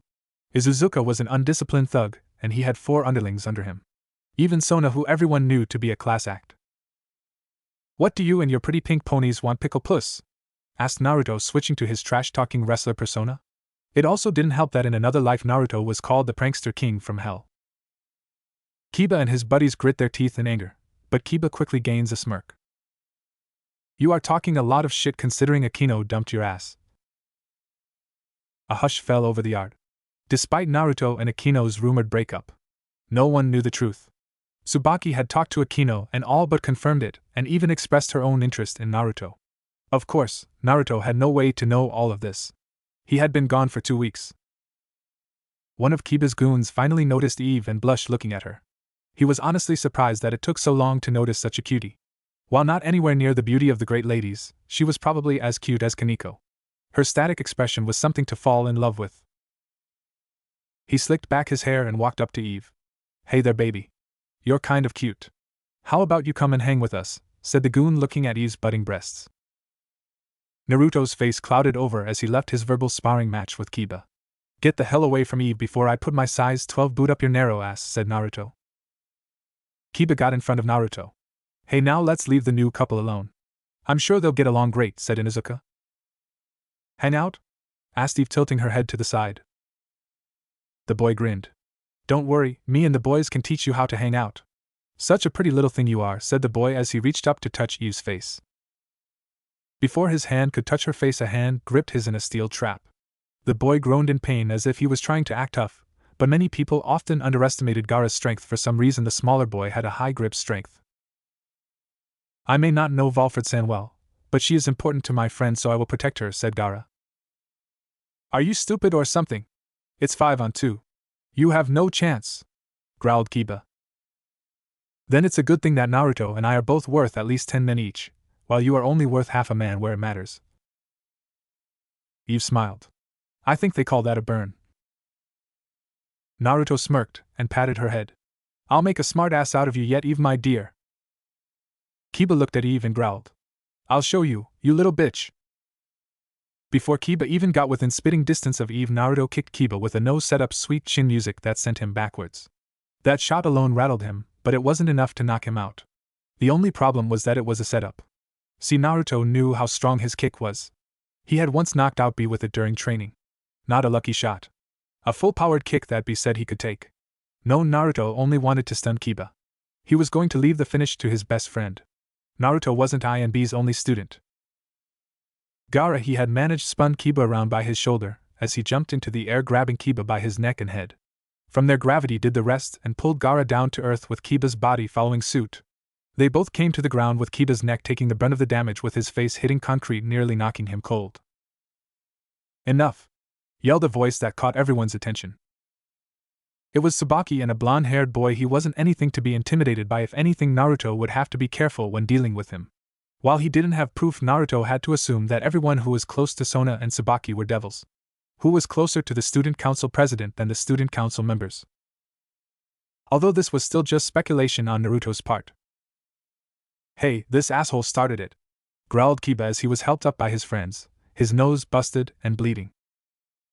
Tsubaki closed her mismatched eyes. "Inuzuka-san, you insulated Uzumaki-san, and your friend attempted to touch Uzumaki-san's cousin without consent. That alone should have him brought up on criminal charges. He and Sabuka-san were well in their rights to defend themselves from aggressors such as yourselves. If you still have a problem, you can take it up with me, said Saji, crossing his arms. Kiba snorted. Whatever takes us to the queen bitch so we can get detention or whatever, said Kiba. Tsubaki turned to the rest of the students and frowned. Show's over, go about your day.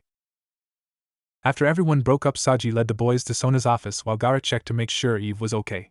Tsubaki walked up to Naruto and the others. Naruto looked at her and caught the faint whiff of cinnamon from her. Are you alright, Uzumaki-kun? Asked Tsubaki. I wanted to speak with you, but I didn't expect it to be like this. Naruto frowned at her. He knew she was a devil. For her to come up to him and just talk seemed to go against most of the things that Azazel told Naruto. Should you really be talking to me like this? After all, you are a bat and I'm a crow, said Naruto using the universal code language. My master has no such problems with what you are. In fact, she has given me her blessing to court you. Unlike your, I guess she sees no issues with it. Sona has never been one to turn down a golden opportunity, said Tsubaki. Are you sure? Asked Naruto. Tsubaki smiled. Positive.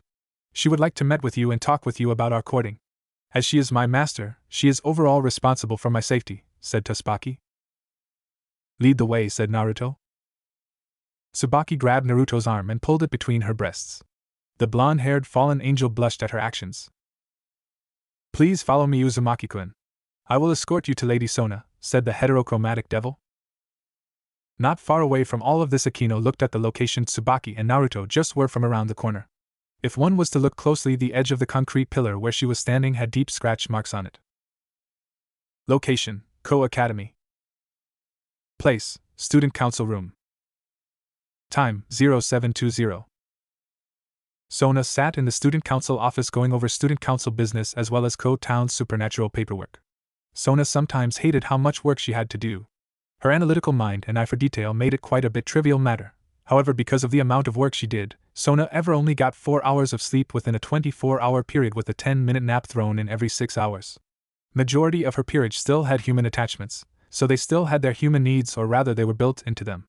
It was actually one of the reasons that the devils invested in an artificial sky that turned from day to night instead of eternal night. The door to the room opened and Tsubaki walked in with Naruto right behind her. Tsubaki bowed to Sona. Lady Sona, as requested, I have brought Uzumaki-san to speak to you. I have also told him of my intentions to court him, said Tsubaki. You don't waste any time, said Sona. Tsubaki smiled.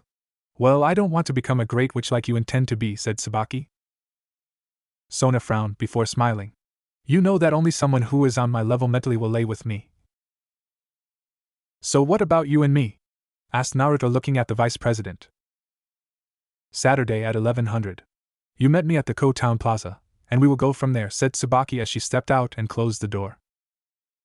Do you play chess, Uzumaki-san? Asked Sona. Not really. My grandfather taught me the basics, but I'm not very good, said Naruto. Sona smiled. I find it a good way to pass the time during a talk. Please take a seat, said Sona. Naruto took a seat across from Sona. She was playing as white and Naruto as black. Sona grabbed a pawn and moved it forward. So what do you really want? Asked Naruto, using a knight to leap over a pawn. Nothing. Having a fallen angel that owes me a favor could be useful, said Sona as she moved a bishop. What makes you think I owe you a favor? Asked Naruto. No reason, but I think that my lovely Tsubaki-chan has taken a shine to you and I plan on getting everything I can out of her. You sound like a high-class pimp if that's the case, said Naruto, moving a rook. Sona chuckled. If I really wanted to, I could tell Tsubaki to drop out of school and go earn me money on the nearest corner. She'd gladly suck a few filthy cocks for a few dollars. If you ask nice, I'll even sell her to you, said Sona. Something is wrong with you devils if you can do that to your servants, said Naruto, taking a knight with a pawn. Sona shrugged as she took the knight, using her queen. That's all she is. A servant who fulfills my every desire. It's her purpose after all. Naruto gripped his rook before he took note of the situation. She was beating him into a reaction. But why? The chessboard, the pieces, the way she worded things. Naruto placed his piece and calmed himself. He didn't want to give this woman more ammo than she already had. You're good at mental games, Sona-san, but please be mindful that I'm not one of those idiotic simps who worship the ground you walk on. I may not be a member of the Gigori, but I'll kick your ass if you ever try to play me again, said Naruto. Sona looked at Naruto in his eyes. The duo stared at each other for a moment, before Sona smiled. Very well, Uzumaki-san. Please take care of Tsubaki. She's very dear to me, also know this. I'm not Rias and won't jump the gun but hurt Tsubaki and I'll freeze you, said Sona. Naruto nodded before he picked up his rook and moved it one last time before he rose. Have a nice day, Sona-san. A white-hired girl opened the door for Naruto, allowing him and Eve to leave. As they did, Sona looked at the chessboard, specifically at the rook that Naruto had moved. Sona picked up her bicep. The one that she was going to move had Naruto gone through with his move, and that's how she knew that she was in danger. His second rook had a clear shot at her queen 2 squares away from her king, and 1 row away from the back row. 2 moves to draw, 1 move to checkmate. Orius, you were looking for a pawn and lost a knight in your future battle, thought the Citri heiress couldn't stop the smirk that appeared on her face. Location, Ko Town. Place, Mall. Time, 2000. So does the uniform fit alright, Eve-chan? Asked Naruto. The duo had just finished getting Eve's uniform tailored to fit her. She already had her class schedule, and was allowed a little leeway with the uniform. Thankfully, the mall had a tailor that was contracted with the school to help with the uniforms. After taking her measurements, the seamstress was able to get the proper clothes and modify them in record time. While they waited, the duo had dinner at a cafe and did their homework. It was a popular hangout for students of Go, one that Naruto knew well from his time with Akeno. They're alright. Although I don't like how it shows off my legs. I wish the skirt was longer, said Eve with a frown as she looked at the bag in her hand. Naruto and Eve were walking home and stopped. Standing before them was Inuzuka Kiba. Naruto dropped his backpack and removed his jacket. You here for another beating? Asked Naruto. Kiba laughed at Naruto. Only it wasn't a light-hearted one. It was slightly deranged, someone who planned to hurt someone else. He didn't bother saying anything. Instead, Kiba got into a low stance and charged at Naruto, raising his hands, before he rushed at Naruto with a speed that Naruto was sure that he didn't have. Kiba thrust his hand forward, and the light caught the black of his nails. Naruto fell backward onto the ground and onto his hands before using all his power to thrust his feet into Kiba's stomach, or he tried to, but Kiba managed to cross his arms, displacing a lot of the impact power. Even with a lot of the power gone, there was still enough to send Kiba skyward. Kiba did a few backflips and landed on the ground, and shook out his arms. So, this is the power of a fallen angel. I always wanted to test myself, said Kiba, standing tall. Naruto frowned. You know what a fallen angel is? Kiba laughed as he flexed his hand and grew inch-long claws and white hair to grow around his forearms. Course I do. After all, I smelled your corrupted light the second you stepped into Ko today. I'm surprised the devils defended your sorry ass. I'm not affiliated with the fallen angel faction, but if it's an ass-kicking you want, I can put my boots to your ass, said Naruto. You're not going to catch a werewolf. Our speed makes us faster than even a devil's knight, said Kiba. Eve stepped back. This wasn't her fight, but if Kiba looked like he would hurt her cousin, then she would jump in and finish him herself. She was the demon after all. Naruto frowned as he grabbed his glasses and put them on. You trying to race or fight? Asked Naruto as his boots appeared. Race, fight, play tic-tac-toe. You can't beat me, Uzumaki. I'm an S-ranked monster. Naruto smirked. Then let's shorten the world. Radical good speed, said Naruto. 2. Reve. Naruto and Kiba rushed at each other and threw out a punch. Naruto and Kiba's attacks connected with each other's cheeks. Kiba had a bit more power in his attack, but Naruto was quicker to recover. Spinning slightly, Naruto jumped into the air and activated air platform. While he was in the air, he held out his hand and formed a spear of light. Naruto's speak of light was orange. Naruto threw it at Kiba with the intent to impale him. Kiba snorted and thought that Naruto was an idiot for trying to catch him with something so slow. Kiba managed to get inside of Naruto's defenses and slash his back with his claws. Naruto yelled in pain as he rolled forward and came around with a jumping toe kick to Kiba's face. Kiba growled as he opened his mouth and grabbed his throat. Wolf Howl, yelled Kiba, unleashing a blast of energized air. The attack rushed at Naruto, but before it could hit, Eve appeared before Naruto with her hand raised, before said hand turned into a big metal shield. The blast hit the shield and dispersed. Take him out, Naruto, yelled Eve. Reve. Naruto smirked. No problem. Naruto vanished and appeared in front of Naruto and kicked him in the chin, sending him flying. Naruto grabbed Kiba, before pulling him towards an outstretched arm. Lariat! Yelled Naruto, hitting Kiba right across the throat.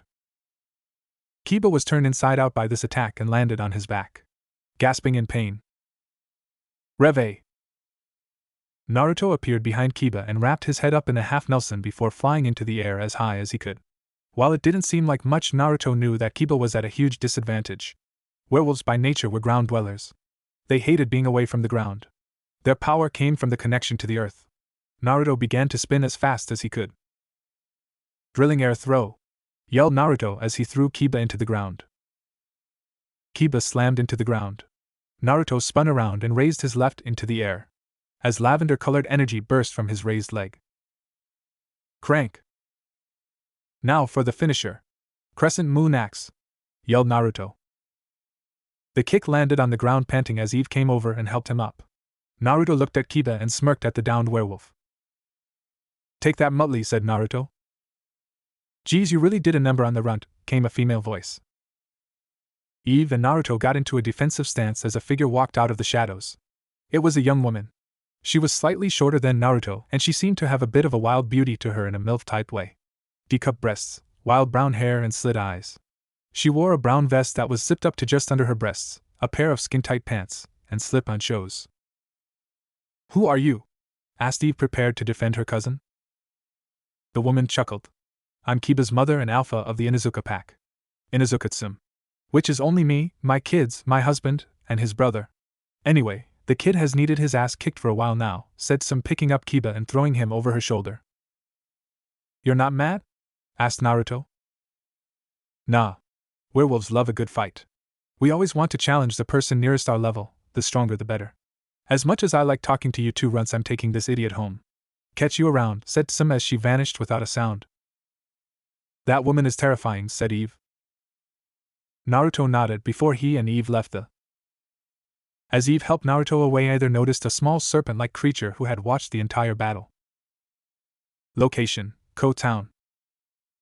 Place: Uzumaki Residence / Edding Tides Restaurant. Time: 1930. Ouch.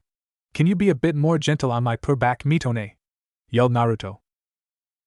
I would, but what dumbass gets into a fight with a werewolf? Yelled Mito as she gained a tick mark, before slapping bandages on Naruto's back. Yee! Naruto-kun isn't a dumbass, said Eve. Thank you, Eve-chan, yelled Naruto. He just doesn't have any sense of self-preservation whatsoever, said Eve. Naruto began to cry while Mito laughed. As fun as it is to fun of my idiot son, I didn't realize that there were werewolves in Ko, said Minato. Same. Vampires, devils, beast tamers, and yokai, but not werewolves, said Kushina. I don't get it, what's with the werewolves and why didn't you know? Asked Naruto. It's more because werewolves have no magic to speak up, they fall into the same category as regular humans. I guess you could call it virus that turns into a disease, but not one that's detrimental to the individual. After a while it just becomes a familial trait. They become naturally strong, fast, their senses, especially their hearing and smell, is off the charts. And then there's their ability to transform into their full wolf form. That reminded Naruto of something Kiba said. Hey, while I was fighting, Kiba claimed he was an S-ranked monster? What is that about? Asked Naruto. Oh, that. Honestly, I normally wouldn't bother with that. It's the ranking system that is usually accepted. I'll give you an example. Devils go by low, mid, high, noble, super, and ultimate. Or like our own winged ranking system. Monsters and yokai find the FSS rank class system simpler, said the red-haired chef as she fixed her hair into a tight bun. What rank are we in the monster ranking system? Asked Naruto. Fallen angels are considered S-ranked alongside devils, angels, vampires, and some classes of yokai. The only SS-ranked creatures are gods and heavenly dragons. Then we have to go into the top strongest beings, but aside from position 1 and 2 the rest are kinda up in the air and open for interpretation, said Mito. Naruto rubbed his head. All this information dumb is a bit of a headache. Where are you two heading? Asked Naruto. We're heading to a conference for the Greater Senju Foundation. We'll be gone for a day or two, said Minato. You kids behave.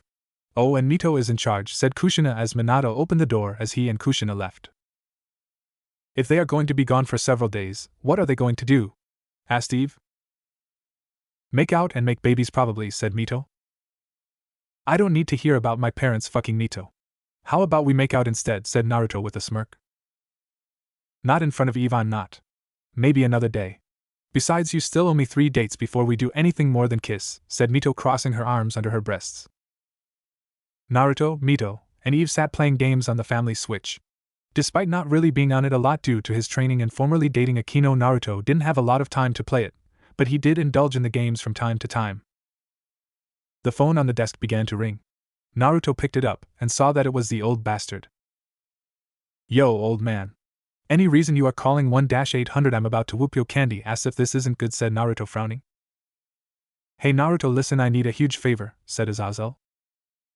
What? Yelled Naruto. I'm already doing your deadbeat ass a favor by watching you and Tearju's fake love child. What else could your perverted ass want? Oh, nothing much. Just make sure your aunt and her idiot friends don't jump the gun and kick off the next great war while keeping your ex-girlfriend's master from killing her. You know, small potatoes. Naruto wanted to scream. Location, Ko Town. Place, random overpass bridge. Time, 1900. The sun was setting on the day. On the overpass bridge, 2 young people stood there. As cars passed underneath, one of the figures felt like this couldn't really be happening to him, while the girl looked like she was struggling to express herself aside from the blush on her face. A brown-haired boy who wore the clothes of Ko Academy's boys' uniform that was open, revealing a red shirt underneath.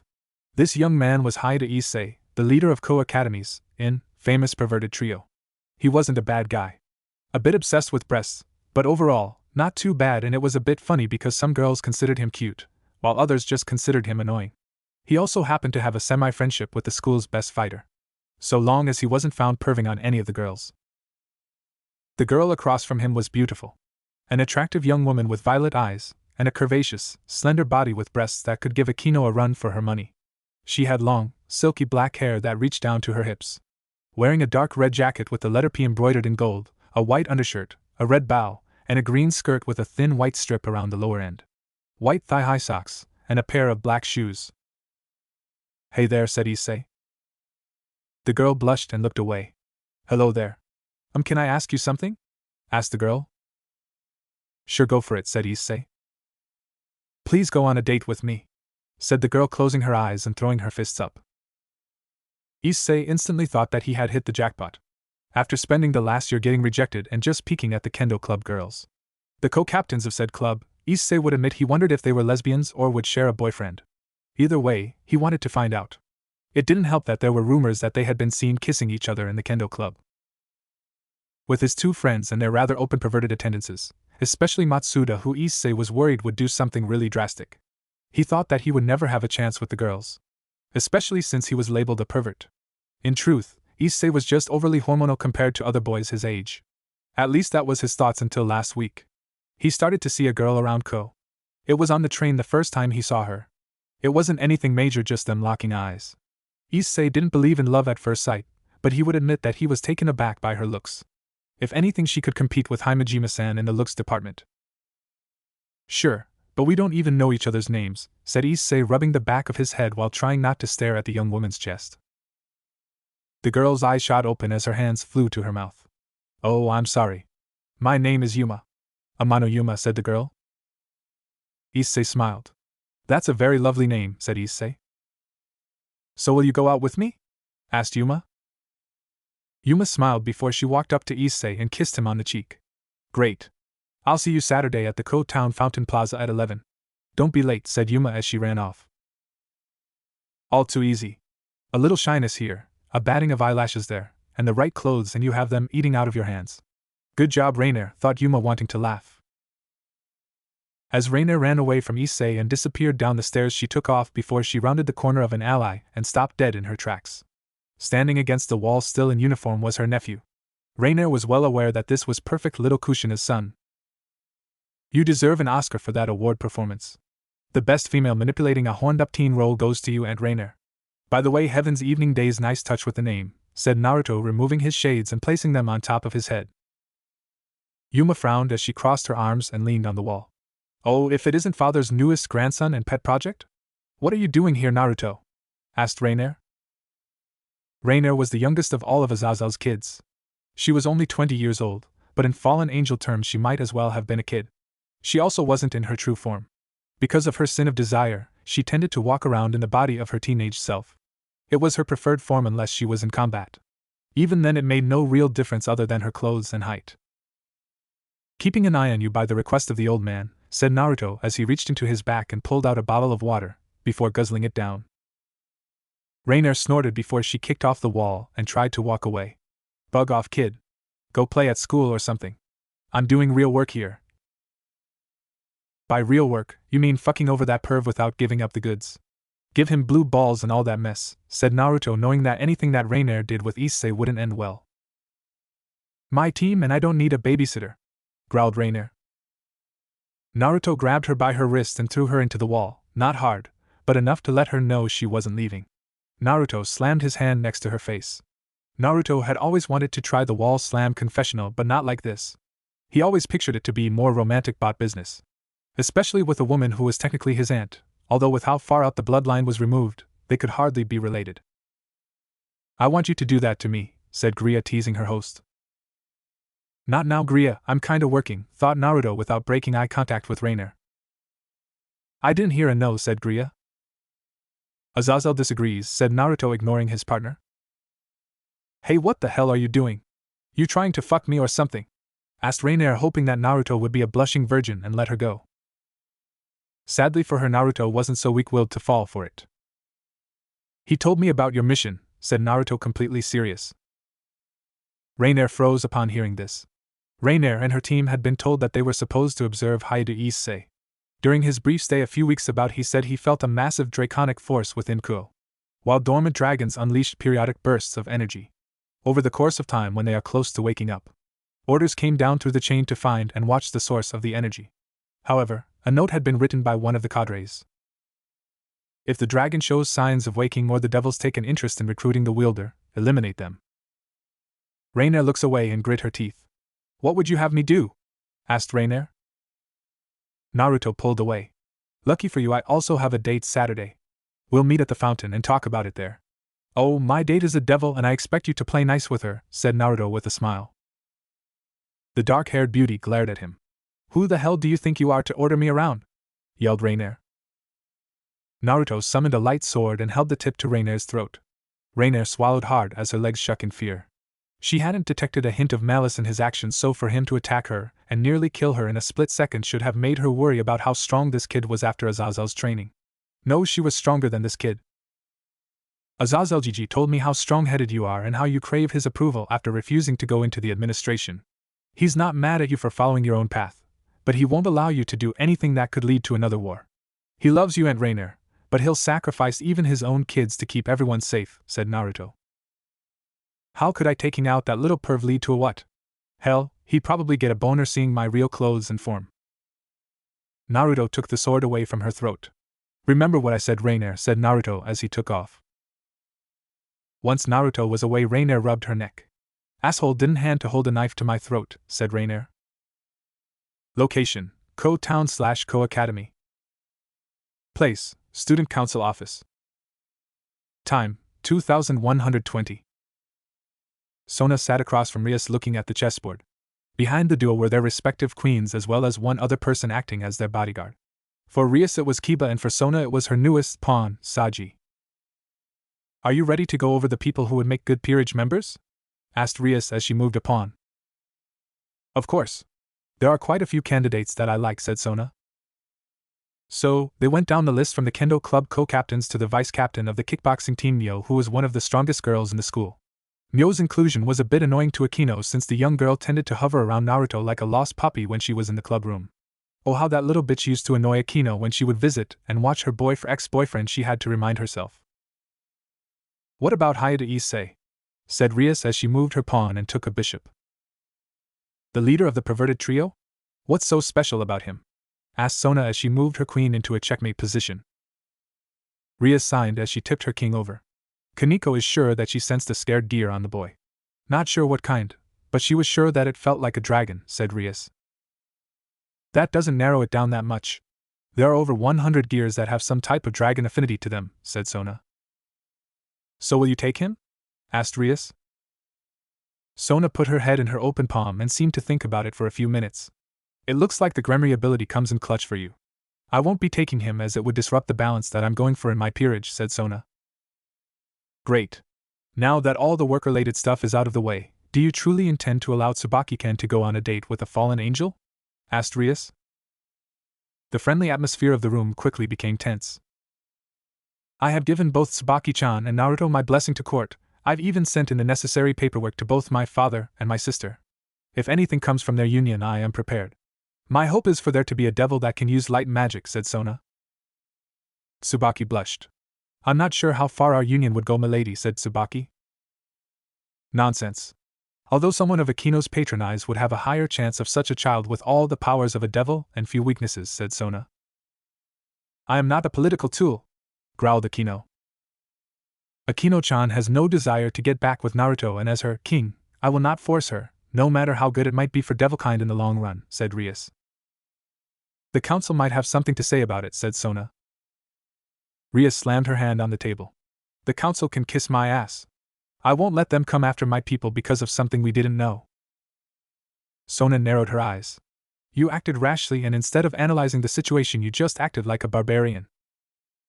Ladies, perhaps this conversation is getting a bit too heated, said Kiba. Kiba-kun is right. We have more important things to focus on, like Tsubaki's upcoming date, said Rias. The glasses queen looked at her fellow queen. You don't have a problem with me going on a date with your ex-boyfriend, do you? Asked Tsubaki, already knowing the answer. Akino grit her teeth. Do what you want. If you want to spread your legs for a damn crow, then go right ahead, yelled Akino. Tsubaki narrowed her eyes before a smile crept onto her face. Didn't you spread your legs for him? I seem to remember that you had no problem bragging about how Naruto-kun split me in half with his large foot-long, thick as 3 fingers bitch breaker. He stuffed me so full. I wish he didn't wear condoms. I bet cream pies would feel great. I'm sure that you could have gotten cream pied if you didn't attack him. Kiba and Saji both blushed but didn't say anything. Despite their position, neither wanted to be in the middle of a catfight.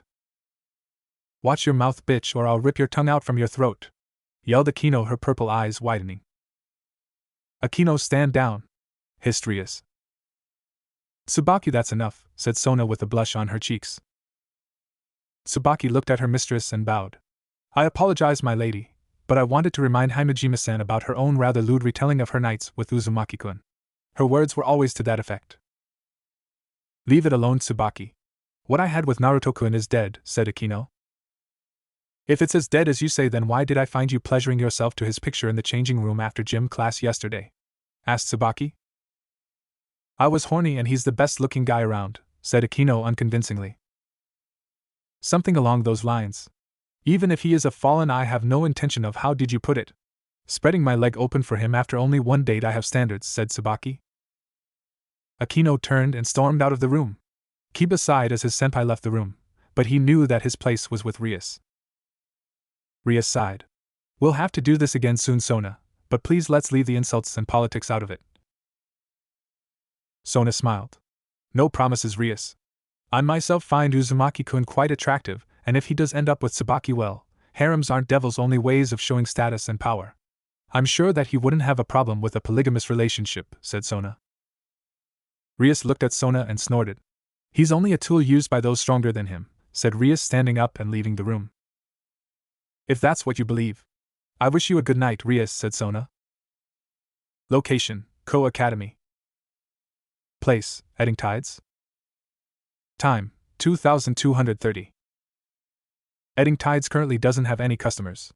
Minato, Mito, and Eve were currently out gathering items for Eve, and Minato teaching Mito to drive. Apparently, Minato had always wanted a little girl, so he was spoiling them rotten, threatening any boyfriends they would have and the like. Kushina and Naruto were cooking some ramen together. Or rather, it was the Uzumaki special. A ramen that was a staple of the Edding Tides restaurant, but most people didn't seem to take to the ramen. However, it was something that Naruto and Kushina enjoyed making and eating together. They often made a big pot that could feed 20 people. As Naruto cut the limp noodles so that were to be thrown into the broth, he couldn't help but think back over the last couple of weeks. He was nearly killed, found out about his girlfriends and her pals' secret lives as devils, found out about his heritage as a fallen angel, found out that 4 of the most important people in her life were fallen angels, discovered that he had a female dragon attack to a pseudo-god killing weapon in the form of boots, and met his great ×3 grandfather. And that was only within the first 24 hours of his new reality. Following that, he spent the next 2 weeks with Azazel training to learn about his new powers and abilities. Learned that he was the new cousin of an artificial human named Eve. A joke Azazel said was used to directly spite his old man. Then when he came home, he barely saw his mom or dad for more than a few minutes. Oh, and he got into a fight with a werewolf. So yeah, he hadn't exactly had time to speak to his mother lately. And it's not like his parents had ever lied to him before. They were always stern but loving. Well, more stern on Kushina's side, since she believed that Naruto needed to have the discipline to kick someone's ass. "Are you going to ask her?" asked Griya. "Yeah. In for a penny, in for a pound, and Uzumaki never backs down." Griya nodded as a go fight go flag appeared in her hand. "Good luck, Uzumaki-kun, I'm rooting for you." "Hey Kachan, I have something I want to ask you," said Naruto as he watched the shrimp boil, after cutting and cleaning them. "What is it, honey?" asked Kushina as she stirred the broth while adding the spices. "Why didn't you ever tell me about the supernatural?" asked Naruto. Kushina stopped her stirring and turned to her son. "It's been a little over 3 weeks. I was wondering when you'd ask me about that," said Kushina with a sigh. Naruto leaned on the table. "At first I was really mad about it, you know. I mean, my girlfriend and her friends tried to kill me, the majority of my family ended up being angels, and I have a superpower that most people never see. So yeah, I was really confused. First, ex-girlfriend. I'm pretty sure trying to kill you gives her the designation of ex. Second, we are fallen angels. Third, we never told you because you didn't have powers. No wings, no sacred gear, nothing," said Kushina. Naruto looked at his mother with wide eyes. "What?" asked Naruto. It was moments like this that Kushina wished she still smoked. "Yeah. You were born without the abilities of a fallen angel, or Minato's own ability to use human sealing arts. Aside from the fact that you were never once sick in your life and above average human strength, we figured that you were going to live your life as a human, marry a human, and die a human," said Kushina, gaining a sad smile on her face. Naruto looked at his mother and realized something terrible. The thought of his and Minato's death had always been in the back of her mind.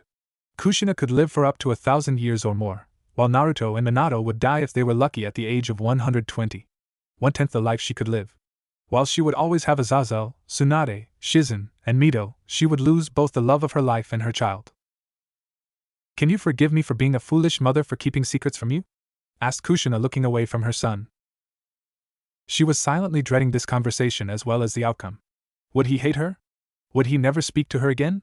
Would he hit her? Would he never speak to her again? Whatever his reaction, she would accept it. The last thing she expected was to have a pair of arms wrap her in a warm embrace. Kushina's eyes snapped open as she looked at her son, who she only now realized how he towered over her. Naruto smiled as "I love you, Kachan, and nothing will change that."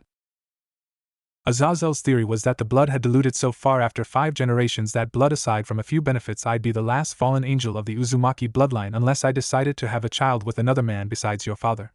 He's actually surprised that I'm a 10-winged fallen when those before me barely made it to 6. Even Azazel's own son. My 2 ex-great-grandfather, said Kushina, gaining a sad look. "So, what happened to the previous greats and grands?" asked Naruto. "Dead. Not sure how, but most of them died. My own father was in my life up until just 3 years before you were born," said Kushina, shrugging. Naruto tilted his head at his mother's callous speech about her own father. Then again, he never met the man, so it was hard to care about him. "Come on, let's finish the ramen and eat," said Kushina with a smile. Naruto smiled back at his mother and nodded to her. Location: Ko Town. Place: Edding Tide/Uzumaki Residence. Time: 1000. Eve puffed out her cheeks as she looked at Mitone, who helped Naruto and I get ready for a date. While Eve was young, she was incredibly smart. However, for as smart as she was also socially inept. She knew that male sperm was needed to fertilize female eggs in order to reproduce. So, the concept of dating eluded her. Maybe it was a form of selecting the proper mate to produce the best offspring. Even if Eve scientifically understood this, she was still a bit annoyed that her Nichan was going on a date when he should have been hanging out with her and Mito. Although she had to admit that the skinny black chinos and orange shirt with white shoes looked good on him. "No fair. I want to go on a date with Naruto too," pouted Eve, turning away from the duo. Mito smiled. "Same. So, Naruto, when am I going to get that date? Asked Mito. Naruto smirked. I'll take you out tomorrow since Ka-chan has no training plans for you. Mito smiled. Fair's fair, Naruto, I can clear my training easily since Kushina-sensei wants grandbabies sooner rather than later. What about me? Asked Eve. What about you, Shrimp? Most guys aren't interested in mosquito bites. Laughed Mito as she ruffled Eve's hair. Eve glared at the older girl. The pair had developed something of a sibling rivalry. Naruto considered it almost supernatural how fast the duo had bonded when they weren't teasing each other or trying to get Naruto's attention. They could actually be found just hanging out. Of course, they had barely known each other for a week and there was a lot that could make this budding relationship go south fast. How about I take you to the amusement park next Friday night? Amusement park? Asked Eve. 1. The blonde-haired boy smirked at the younger girl. That's right. A park that's designed to keep people entertained. A roller coaster, a Ferris wheel, and all kinds of games and prizes. It will be awesome, said Naruto. Eve thought about it for a second before she got up and kissed Naruto on the cheek. It's a deal. And I'd better have fun or else, said Eve as she turned her hair into a blade and held it to his junk. Naruto began to sweat and nod his head as fast as he could. Mito laughed at her sensei's son. No matter what Eve thought, Mito was sure that she would love the girl as a friend and sister till the end of all. Location: Ko Town. Place: Fountain Plaza Mall. Time: 1050. The Ko Town Fountain Plaza was as busy as ever on this bright Saturday morning. Of course, Issei really wasn't a morning person. Even though it was already 11 o'clock a.m. Already several people were walking around the area. Couples, groups of friends, and even people on trips. Issei would have preferred to be out with his boys. His mom had managed to pick out some decent clothes for him. A long-sleeved spin skirt, a cream-colored button-up shirt, gray pants, and red sneakers. A slap on his back brought him out of his thoughts. What's up, king of perverts? Said Naruto with a smirk. Issei paled as he looked at Naruto. While Issei and Naruto weren't really friends, they didn't have a problem with each other. Issei feared that Naruto used him and his bros as target practice for their peeping ways. Issei could hold a conversation of the young man from Class 2C. The only point of contention between them was that Naruto seemed to hate perverts. Or rather, he hated open perverts. It also didn't help that Issei had peeped of Mio while she was changing. Issei was sure that one of his balls was still missing from the beating that he revived that day. What could he do? She had a pair of knockers the same size as Akeno-senpai's. He just had to see Yuma's melons. Naruto-san, what are you doing here? Asked Issei. I have a date with Tsubaki today, Issei, said Naruto. Issei looked at Naruto with a frown. It's bad enough you dated Himejima-senpai, but now you've stolen the vice president's heart like the shitty bastard you are, said Issei.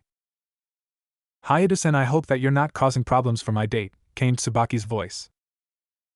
Naruto and Issei turned around and both were treated to a rare sight. Tsubaki's hair was done up in a tight bun, almost as tight as her behind was. Her clothes were simple. A blue ruffled skirt, a long-sleeved pink shirt, and quarter heels. Hanging from her side was a small clutch bag. Naruto whistled. Dang, Tsubaki-chan, you clean up nice, said Naruto, giving her a once-over. The queen of the Citri peerage blushed and looked away. Thank you, Naruto-san. Of course, I always try to look my best as a representative of Ko Academy, said Tsubaki. Issei-kun! Yelled Yuma, running towards them. Yuma wore a short black dress with a small, light purple jacket on top. When she finally got up to the trio, she bent over panting. Sorry I'm late, said Yuma as she looked at Issei. She did a quick look at the others. Who are your friends, Issei, and are you going to introduce them to me? Issei looked at Yuma, trying hard not to ogle her. Right, Yuma-chan. This is Uzumaki Naruto, captain of the kickboxing team, and Shinra Tsubaki, the student. Hello, Uzumaki-senpai, Tsubaki-san, said Yuma, bowing in greeting. Tsubaki moved her glasses. It's quite a foolish thing to do to make a date wait longer than 5 minutes, Miss Yuma, said Tsubaki. Yuma nervously laughed. Sorry if I don't seem desperate to impress my date. Issei is just cool like that, Tsubaki-san. An aura appeared around the two girls as they looked at each other. Issei was about to walk forward and try to separate them, but Naruto stopped him with a shake of his head. Well, since we're all here, how about we make it a double date? Asked Yuma, smiling at the others. That's not too bad an idea, said Naruto. I agree to it as well, so long as Yuma-san doesn't try anything, said Tsubaki. Yuma laughed. You're funny, Tsubaki-san. As if I would waste my time messing with you or Naruto-san. The group then spent their day doing a variety of activities from shopping to eating, to going to the movies. All in all, it was an amazing day for the group. They walked the entire plaza area. The entire time they were out, Yuma and Tsubaki seemed to try to outdo each other, but before long they seemed to get along great. After a few hours, they found themselves back at the fountain. The evening sun bathed the floor in a nice light. The wind blowing was a nice touch as well. As Tsubaki and Yuma, Issei couldn't help but reflect on the day. He had managed to spend the day with two of the coolest people in his school, the girl who he was sure was the coolest at her school. He had managed to control himself. Naruto placed a hand on Issei's shoulder. This tore his gaze away from the two girls who were sitting on the fountain and slashing each other with water and laughing like they had been good friends for years. You have to cherish moments like this, Issei. No matter how small. Sometimes life can throw unexpected curve balls at you, said Naruto. Issei smiled as he zeroed in on the chest of Yuma. Oh, I am Naruto-senpai, said Issei, only to get hit in the back of the head. Stop thinking with your dick for a second and appreciate life, man, said Naruto. Issei looked at the girls and this time managed to repress his urge to look at them with eyes of lust. All he saw was two girls having fun. The plaza was fairly empty today. Then Tsubaki seemed to say something to Yuma, making her nod, before they shook hands. Not like friends, but more as if to seal some kind of deal. Yuma and Tsubaki smiled at the boys before they left the fountain and went to their respective males. Yuma walked up to Issei and gave him a kiss on the cheek. Issei, I'm sorry, but you will have to forget this day. I will cherish this day in your gift, said Yuma, lifting her arm up with a pink scrunchie. Yuma, what are you talking about? Asked Issei. Yuma smiled. You're a nice guy, Issei, but the world is cruel, and for you to be safe you have to forget about this day, said Yuma as she went to place a hand on his face. Issei wanted to scream in pain, but no sound left his mouth as a blue spear of light slammed through his chest. The brown-haired boy coughed up blood onto Rainier, whose eyes widened. Naruto and Tsubaki both looked behind Issei. Floating there were three people. A tall and buxom woman with brown eyes and long, navy blue hair that obscured her right eye. If her breasts were large as watermelons, then her legs were a mile long with hips that screamed, child bearing a maroon trenchcoat-like top with a wide collar, and the trenchcoat top was open at her chest, giving view to her breasts and cleavage, and the sleeves were rolled up past her elbows, with a deep white v-neck shirt, a matching maroon miniskirt, and black-heeled shoes. Behind her back was two large raven-colored nigs. Next was a girl with blonde hair which was styled into twintails and blue eyes. If anything, she reminded Naruto a bit of Kaneko with how her body was pre-propped. She wasn't tall, but Naruto could tell that this girl was Sin incarnate. A gothic Lolita attire, which consisted of a black dress with white frills, a large black bow on the front, and a green jewel embedded on the collar, white thigh-high socks, and black Mary Janes. She also wore a large black bow on top of her hair. She had a smile on her face and a pair of black wings that did nothing to help with her innocent act. Finally, there was a middle-aged-looking man with short black hair and dark blue eyes, a pale gray trench coat over a white dress shirt with a matching ascot, black pants and shoes, a pair of black gloves, and a black fedora. He had 4 black wings. What is this? An episode of Young and the Restless? Asked the blonde fallen angel. Be nice, Miltit. After all, don't you usually have sex with your targets before killing them?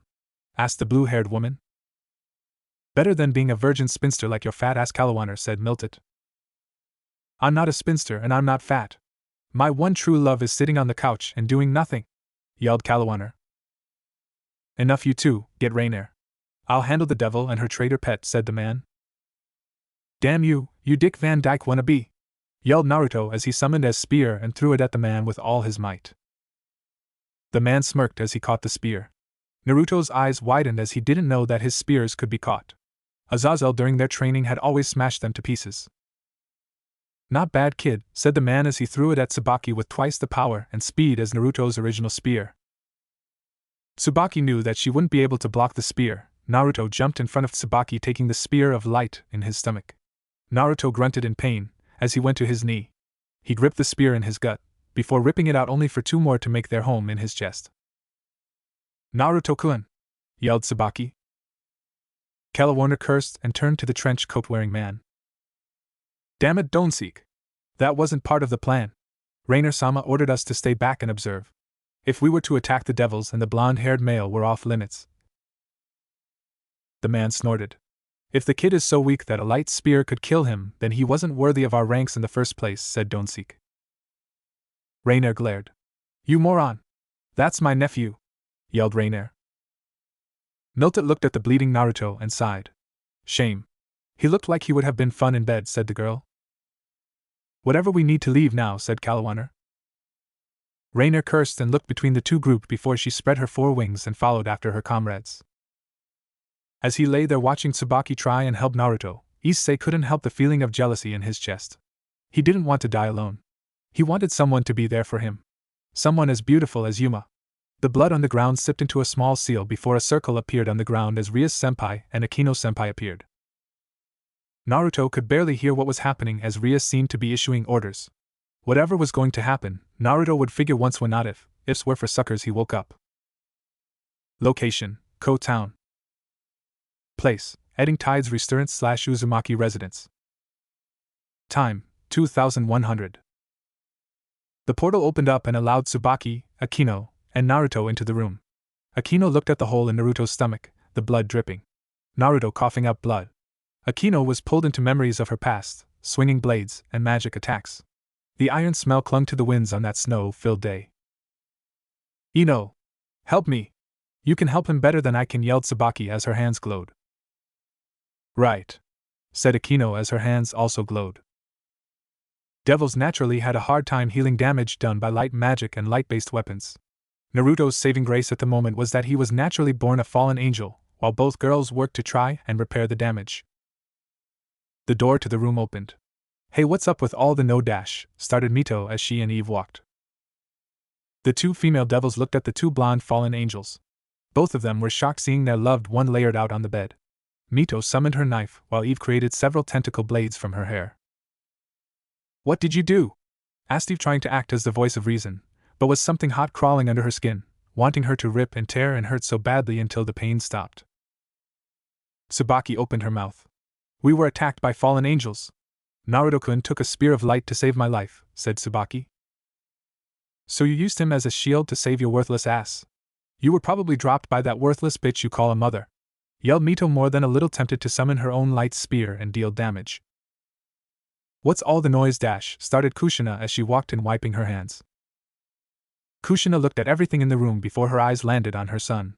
His prone body, the only thing she needed to see in order to act on her maternal instincts. Kushina grabbed Akino and Tsubaki by the fronts of their shirts and lifted them into the air. Her aura was dark, and she was about ready to destroy the two young women before her. Right now I don't care why I have two devils in my home. My son is laying there with a damn hole in his stomach. Tell your bosses that one more attempt on my son's life and the Red Death comes out of retirement. See yourselves out, or I'm going to deliver your heads to your respective masters in boxes. Am I understood? Said Kushina, dropping the duo. Akino and Tsubaki nodded to Kushina and quickly. Once they were gone, Kushina turned to Naruto and placed a hand on his face. Mito, call Tsunade and tell her to get here fast. Eve, call Minato and alert him that we need to fix the seals on the house, said Kushina. Yes, Kushina-sensei, said the two girls as they pulled out their phones and made the calls. Kushina's eyes never left her son's face. It's alright, Naruto-chan, mommy has you. Mommy won't let anything bad happen to you, not in the past, not in the present, not in the future. You can die 100 times and mommy will never allow you to cross over until you've lived a full and wonderful life, said Kushina as she laid her head on her son's stomach, not minding the blood at all. Location unknown. Place unknown. Time unknown. Naruto looked around at where he was. The place made no sense to his mind. Information was slammed into his mind. He felt like his body was being ripped apart 1,000 times over before it was put back together. He tried to look at something, anything to focus. That's when he managed to see it. An outline of a being. It was a swirling mass of energy and power. I is Oto and Yuha Aramia Gr per. What are you talking about? Who are you? Street O he 1 DNDI High ERS. What, I can't understand you. Why AV per UW or OLA to be he TD of THLD? Who are you? Your father. Naruto looked around. Last time I checked, Uzumaki Namikaze Minato is my father. Not some voiceless guy, yelled Naruto. Why I alert to Peki Island. Location, Ko Town. Place, Edding Tides. Time, early morning, 2 days later. Azazel entered the house and looked at the bed where Naruto sat. In his left hand was a 50-pound dumbbell as he curled it. His stomach was wrapped in tape. Despite Akeno and Tsubaki's healing. "You look like shit, kid," said Azazel. Naruto looked at Azazel with a glare. "Your kid's playmates weren't too nice." "I'm sure that the guy who did this was at least a 4-winged angel like Rainer," said Naruto. "You should have been able to beat him easy.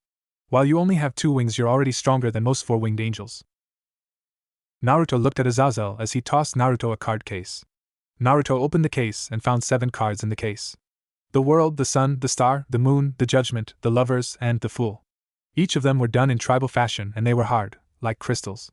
2. "What are these?" "They look like tarot cards," said Naruto. "The prototype of the GOAT system. You as the head of this group are the world, and your subordinates are the others." "What types of powers do that have?" asked Naruto. Azazel grinned. "Do you like RPGs?" asked Azazel. "Yeah. Especially Dragon's Journey." "Then you'll be able to figure it out pretty easily. The world is the party leader, the sun is the second and tactician, the moon has an increased magic reserve, the judgment has increased strength and defenses kinda like a rook, the lovers allows you to share your powers with anyone in the group, and the fool is a jack of all trades, but master of none." A fist blasted through the wall to Naruto's room, and in walked a large man. The man was taller. Taller than Naruto, or even Azazel, standing at 6 feet 6 inches, and he was probably north of 300 pounds with how large he was in the muscles department. His skin was milk chocolate in color, blonde white hair that was combed backwards, small mustache and goatee. His face has pronounced cheekbones and tear troughs under his eyes, and a prominent crease across his forehead, wearing a black button-up shirt, gray pants, a training jacket with lighting cord on it and a fist holding a lightning bolt on the back, and black loafers. This man was Senju, the HAWF heavyweight champion, leader of the Lightning Court, Tsunade's husband, Shizen's adopted father, and one of the people who helped train Naruto. Azazel jumped up and prepared for a fight. "Brat, what's this I hear about you losing a fight?" It was at that moment Naruto wished that the dusha bag finished him off. Location: Ko Town. Place: Edding Tides Restaurant / Uzumaki Residence, Naruto's room. Time: 2300. "Brat, what's this I hear about you losing a fight?" yelled I as he lifted his left hand and flexed it to the point where his joints were popping. Naruto and Azazel looked at the man who just crashed into his room. Azazel was on the defense, while Naruto was nearly cowering in phantom headache as he looked at Ice's left hand. I wasn't a weakling by any means, and in fact, Naruto considered him one of the. Naruto, despite his injuries, jumped up and tried to flee through the window, only for I to grab him and lift him up in the air. Iron Claw! "Ah! Ah! Ah! I give up, Uncle I!"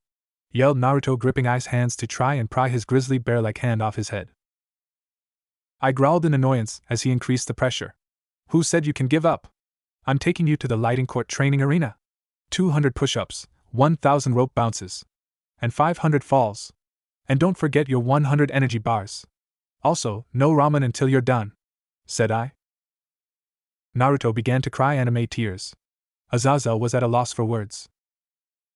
"Damn it, you put another fucking hole in my house," yelled Kushina as she rounded the corner with a frying pan and slammed it on his head. I yelled in pain as he let Naruto go, before he held his own head in pain. "What the hell, Uzumaki?" yelled I, only to go pale as Kushina's dark aura appeared. "I thought I was going to die," thought Naruto. After this, Naruto fell onto the ground and held his head. Kushina was standing above I, yelling at him as he bowed his head to the woman as Tsunade walked in with Minato, before she wrote a check to Kusahina. I and Minato looked at each other. "I," said Minato, nodding to I. "Minato," said I, nodding to Minato. Before they charged at each other and punched each other across the face with a left hook each. Minato had speed, but I had power. Neither man moved before they yelled and began to trade blows. It was well known among their little family that Minato and I had a rivalry when it came to their respective sports. Minato was a former boxer while I was an active wrestler, and had been for about 15 to 20 years. Eve, who had snuck and looked at the two males and wondered if this was a greeting or a show of dominance. She didn't have to wonder as long as Kushina and Tsunade hit their respective husband across the head with frying pans, stopping the fight, as they berated them for their childish antics. While this was happening, Eve walked over to Naruto's bed and stole his takoyaki. "Oh, by the way, Azazelaji, I have to ask something," said Naruto. "What is it?" asked Azazel. Why did Rainier and her group attack and kill the pervert? From what I was able to figure out, they weren't supposed to kill Issei, but observe him. Azazel looked at Naruto with a smile. So, you figured that out here? It's not that simple. I create the orders based on the information and the needs of my people, distribute them down the line to my various cadre, and they have to break it down further to the officers and soldiers. As part of our code, I'm not supposed to directly interfere with the lower-ranked fallen. It's a rule that I created to make sure that the Triangle of Terror doesn't overstep our boundaries. Triangle of Terror? Asked Naruto. The three most powerful fallen angels there are, and the governing body of the fallen angels: Governor General, the most sinister fallen angel Azazel, Vice Governor General, the eyes of the world Shimhazai, and Chief Secretary of the Gigori, the lightning of God Barakil. In terms of power, they could rival the four statons, said Tsunade. Before Naruto could get a word in, a black-haired missile tackled him to the bed. Naruto-kun, I'm so glad that you okay, asked Shizen, nuzzling Naruto's face with her own. Naruto opened his mouth to speak but noticed that Shizen was wearing a pink nurse's outfit with a cap and white stockings. Naruto blushed. Naruto had seen Shizen in her nurse's outfit before. Her regular work one, but not the sexy kind. Naruto would never admit it under threat of never eating ramen again, but he had rubbed out more than one at the thought of Shizen in such a sexy outfit. It also didn't help that he had been on a dry run since his and Akino's breakup. Dreams do come true, yelled Chibi Naruto. Shizen-chan, what are you wearing? Asked Naruto, trying to stop the blood flow to a certain part of his body. Do you like it, Naruto-kun? I bought it. Just for you, said Shizen, winking at Naruto. Kushina smirked at her son. She insisted on being your nurse. Tsunade even sent her over, but the damage wasn't as bad as we first thought. Damn kid is lucky, said Azazel. Of course he is. My little Shizu would only accept the strongest man alive as her future husband. Which is why we have to triple his training. And get you a term man's body, yelled I as he flexed, destroying the upper parts of his suit and jacket. Griya, help me, yelled Naruto. Griya was hiding behind a rock in Naruto's mind. You're on your own, partner. That guy is freaking nuts. Traitor. Ka-chan? Asked Naruto. Oh snap. Sorry, Naruto-chan, but it's time to teach Mito a new dish, said Kusahina, waving to Naruto before she left the room and headed downstairs. Eve-chan, your Nissan needs help. But I thought that you wanted to be out of bed? Asked Eve, tilting her head as she chewed on her snack. Et2 Eve-chan. 2-chan? Asked Naruto. Sorry, Naruto, I can't do anything to help you, said Minato, as he had been ordered under pain, sleeping on the couch not to interfere. Tsunade-ba-chan? Asked Naruto, dreading the answer. The air would do you some good, so would the training. No magic and nothing too over the top, dear, said Tsunade as she looked at her husband. I nodded before grabbing Naruto. Let's go, brat, yelled I as he jumped out the window and headed towards the lighting court's training hall. Shizen looked at the wall where Naruto and her adopted father with watery eyes as Chibi Shizen was ranting on the inside. No! I wanted to nurse Naruto back to full health. And during a check, we would engage in some really erotic sex, maybe bondage. Damn you, Yusen. Location: Ko Town/Ko Academy. Place: ORC Clubhouse. Time: 0000. Rias paced back and forth in her office while looking at several files on her desk. Each was as important as the last, and each one deserving of her full attention. The easiest one to deal with was the one for her newest family member, Hayate Issei. 6 pawns, for a fucking twice critical. Her saving grace came in the fact that she managed to get to Issei before his heart stopped. Had he died, it probably would have taken all of her pawns to bring him back to life. Her power of Gremory seemed to have failed her this time. If Sona knew how much she traded for such a weakling, then she would laugh at her. As a human, Issei was weak. Sure, turning into a devil boosted his natural abilities, but base devils were not much stronger than a human. Rias herself, if she was to fight a human, was probably as strong as a human male who worked out on a regular basis without needing to exercise herself. In terms of natural strength, Issei was probably now able to lift 300 pounds without feeling the strain, but that wasn't much. She would have to train him and teach him how to pick his fights. This brought her to her second problem. Those fallen angels had fucked things up royally. Rias never planned to let Issei die. In fact, she planned to let the date play out, thinking that the fallen angels would either erase his memory or try to monitor him more closely. Not kill him. With his death, that opened up a can of worms that she would have to answer for. But at the same time, Tsubaki herself was also in trouble, as she had knowingly been in the presence of a hostile faction member. On top of that, Akeno and Tsubaki had informed both her and Sona that Naruto's mother had said that she would come out of retirement as the Red Death. Rias didn't understand what she meant, but quickly put a feelers for any and all information that she could find about the Red Death. And what she found was disturbing, to say the least. In the human world, she had led a group of females called themselves Riot. Uzumaki Kushina, Uchiha Mikoto, Nara Yoshino, and Inuzuka Tsum. The three of them had been known to fight with groups of boys who pissed them off, especially Kushina. Tsum acted as the group's enforcer, while Yoshino was the one who kept them from getting into too much trouble, while Mikoto was the backer that had connections to the NPF and could get them out of any real issues. But that was their human records. Their supernatural records painted a more frightening tale. Tsum was the head of a branch werewolf pack consisting of her husband, his brother, and her 2 children. Rias had once heard a rumor that female werewolves often had more than one mate, but even the birth certificates said that both her children came from the same father. Yoshino was a shadow demon, but she disappeared from the map shortly after getting married. Mikoto too vanished, and there wasn't any intel on if she was a human or not. Finally, there was Uzumaki Kushina, a woman who was an SS rank threat to devils. Kushina and her cousin Senju Tsunade, descendants of Azazel. This information was terrible. Rias didn't know how close Kushina was with Azazel, but if he was anything like her brother and valued his family, he would start a war for just Naruto having a fever.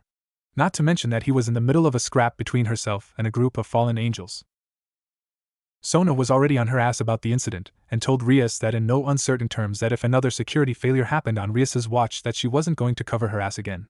She straight up told her that she would take it to a higher power. In short, she would tell her sister, who would tell Rias's brother. A prospect that she didn't want to happen. Rias rubbed her hand and thought about it. If she had known how much influence Naruto had, she had to get back into his good graces. But that would be easier said than done. Sighing, Rias took a seat at her desk and pulled out a magical girl manga. This is such a pain to deal with, said the red-haired devil as she needed to rest her mind for a bit. Location: Ko Town. Place: Gremory apartment, Akeno's room. Time: same as above. Akeno sat in her room with a calligraphy brush, special paper, and wearing her Priestess of Thunder outfit. She gently grabbed her sleeve and lifted it so the sleeve wouldn't brush the paint and began to write slowly and deliberately. She allowed her thoughts to come out with each stroke of the brush. Everything over the past month had hurt her. Naruto's awakening as a fallen angel, Rias having to punish her, Tsubaki going after her ex-lover. The feelings that were still in her heart with Naruto. Akeno wasn't going to lie and say that she didn't go on a date after her breakup. She went with a college student and thought that he would be a fun guy. The guy hung of her and even felt her breasts up. Akeno didn't have a problem with that, but his skills left a lot to be desired. Naruto's touches when they were in public were always soft and gentle. When he took her to bed or even on the train that one time, he was a beast. A monster that brought out the masochist in her. She rubbed her thighs together and bit her lips, but remained focused on her art. She never understood how just a month without sex had it constantly on the brain. More specifically, a certain blonde-haired young man. Akeno finished her art, took away the brush, and looked at the kanji that showed subconsciously she had written the name of Naruto. What was wrong with her? Why couldn't she get her former lover out of her mind? Akeno grits her teeth as she takes a finger and touched it to the piece of paper, making it burn to a crisp. Akeno rose from her seat and made her way to her shower. Location: Ko Town / Ko Academy. Place: Kickboxing Team's Training Dojo. Time: 1800. Naruto looked at Mio as she pounded on the sandbag with powerful punches and kicks. Naruto always admired her for her form. There were a few rumors that Naruto was interested in more with how often Naruto had one-on-one training with Mio, but that couldn't be further from the truth. Naruto and Mio purely existed as captain and vice-captain of the club. Naruto took a good look at Mio and couldn't help but to admire her looks. At 16 she was slender, fair-skinned, standing around 5 feet 3 inches, lean, and athletically well-defined in musculature. Her most noticeable physical trait is her surprisingly developed and curvaceous frame with large D-cup breasts, hip-length blonde hair that has short bangs, bright blue eyes, and a beauty mark under her left eye. She currently wore a purple one-piece spandex outfit. She was also a lot stronger than she looked. Naruto had seen her crush a brick by just gripping it. 1. Hey Mio, that's enough for today. Mio stopped mid-kick and slowly lowered it to the ground. She looked at Naruto, and for a moment Naruto remembered that the kind girl had a dark side as she looked at Naruto with narrowed eyes. Naruto shivered for a second, but Mio smiled as she made her way over to Naruto. Naruto handed her a pair of red-framed glasses and a contact case. Once she took her contacts out and put on her glasses, she grabbed a towel. "How was that, Uzumaki-senpai?" asked Mio. Naruto smiled. "That was good. Before long you'll be stronger than me, Mio-chan." Mio blushed before she waved her hands in front of her. "No, Uzumaki-senpai. I could never be better than you. You inspired me to do better, Uzumaki-senpai. I want to catch up to you," said Mio. Naruto smiled. "You're already one of the strongest people I know anyway. I'm feeling a bit stiff after training with my uncle," said the blonde-haired male as he rolled his shoulders. As Naruto said this, he remembered that I had basically hit him with his lightning lariat and his thunder bomb. I was a heavyweight, but when he wanted to, he moved like a cruiserweight. It was one of the reasons he had reigned over the AJWF as the heavyweight champion for the past 2 years. "Go get showered and changed and head home, Mio. We have a companion in 2 weeks and I want all club members there and ready for combat," said Naruto. Mio smiled and snapped off a salute. "Can do," Uzumaki-senpai said. The door to the gym opened, and in walked Gaara. He looked around for a moment before he walked over to Naruto. Over his shoulder was his bag. "Naruto, are you ready to head out?" asked Gaara. "Sure, I wanted to talk to you about something anyway. Let's head to the usual spot." "Let me change first," said Naruto. The usual spot, as it turned out, was a riverbank. It was actually pretty special to them as it was where Naruto had first met Gaara. The red-haired boy had always gotten teased or bullied because he was shorter than most kids his age. This was due to being born prematurely by nearly a month as his mother died in childbirth. His father couldn't take it and separated Gaara from his elder siblings Temari and Kankuro, but those. It was because of this that Gaara was raised by his uncle. The day Naruto met Gaara, he was being attacked by some kids who were pissed off that Temari rejected them and decided to take it out on her beloved little brother. It just so happened that an 11-year-old Naruto had been passing by and took to fighting with the 6 older boys. Naruto held his own before the numbers game became too much. Eventually, Kankuro and Temari joined the fray. After which all of them were left tired, bruised, but otherwise laughing about it. It was from that day forward that Gaara had been Naruto's best friend. He also got to know both his siblings and they even called him the honorary little brother. Currently, his elder sister was studying Tokoyo, while his brother was training to be a great doll maker. Although Gaara himself was into politics and planned to go into parliament when he was older. "What did you want to talk about, Naruto?" asked Gaara. Naruto smiled. "Are you still a virgin?" Wham!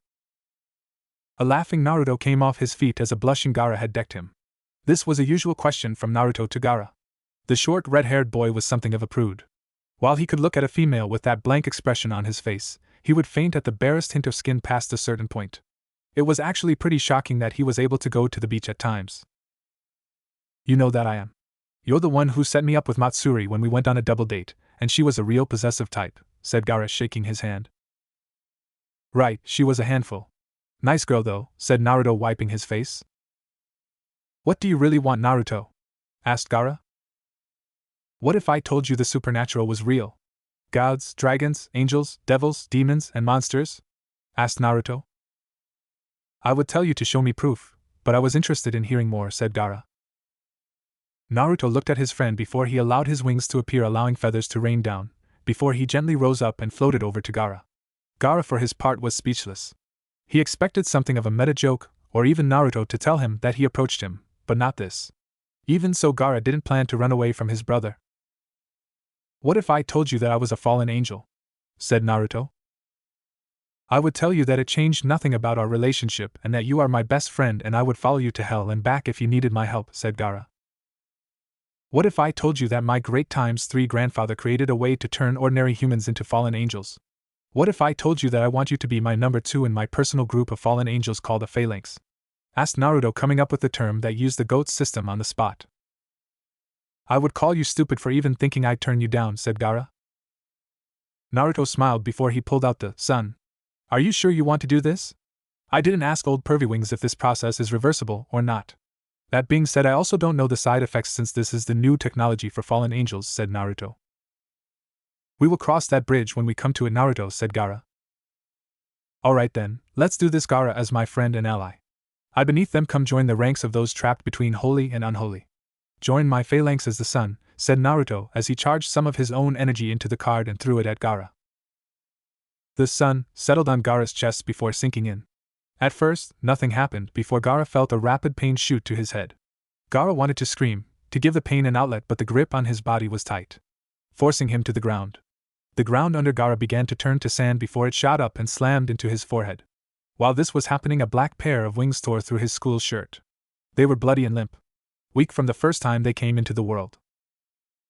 As Naruto watched on, he wondered if he had looked like this when Rias had tried to turn him into a devil. After another minute of this, the sand stopped and the crimson life liquid was dripping from Gaara's forehead in the shape of a red kanji tattoo that if you read would read love. "You alright, brother?" asked Naruto. Gaara sighed as he looked at Naruto. "I feel like my body weighs 1,000 pounds, said Gaara. "Too." Naruto smiled. "We'll work on it. For now, I'll talk to Sona about you missing school for a few days. You're going to have to get used to your new body." "Me next, Uzumaki-senpai!" yelled Mio, landing in front of Naruto and Gaara. Naruto and Gaara jumped as Mio ran up to them and stopped as she looked at Naruto square in the eyes. "How the hell did she get past the barrier you set up?" asked Ria with wide eyes. "Maybe she has a natural affinity for supernatural things," thought Naruto with a sweat drop. "Uzumaki-senpai turned me into a fallen angel too," yelled Mio. Naruto rubbed his head. "Sorry, Mio, but I want to save my cards for people who I can trust," said Naruto. At his words, Mio's eyes began to tear up.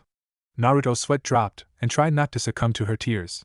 But what was he if not a man who was weak to three things? His mother's wrath, good ramen, and a woman's tears. Something his father called the three vices of a man. In his father's former master's case, it was women, money, and alcohol. Another weakness Naruto had was that he was far too kind. He knew Mio was powerful, but it wasn't a question of strength that had him worried. By nature, devils and fallen angels not only had different physiology to humans but different psychology as well. The change from human to fallen was painful.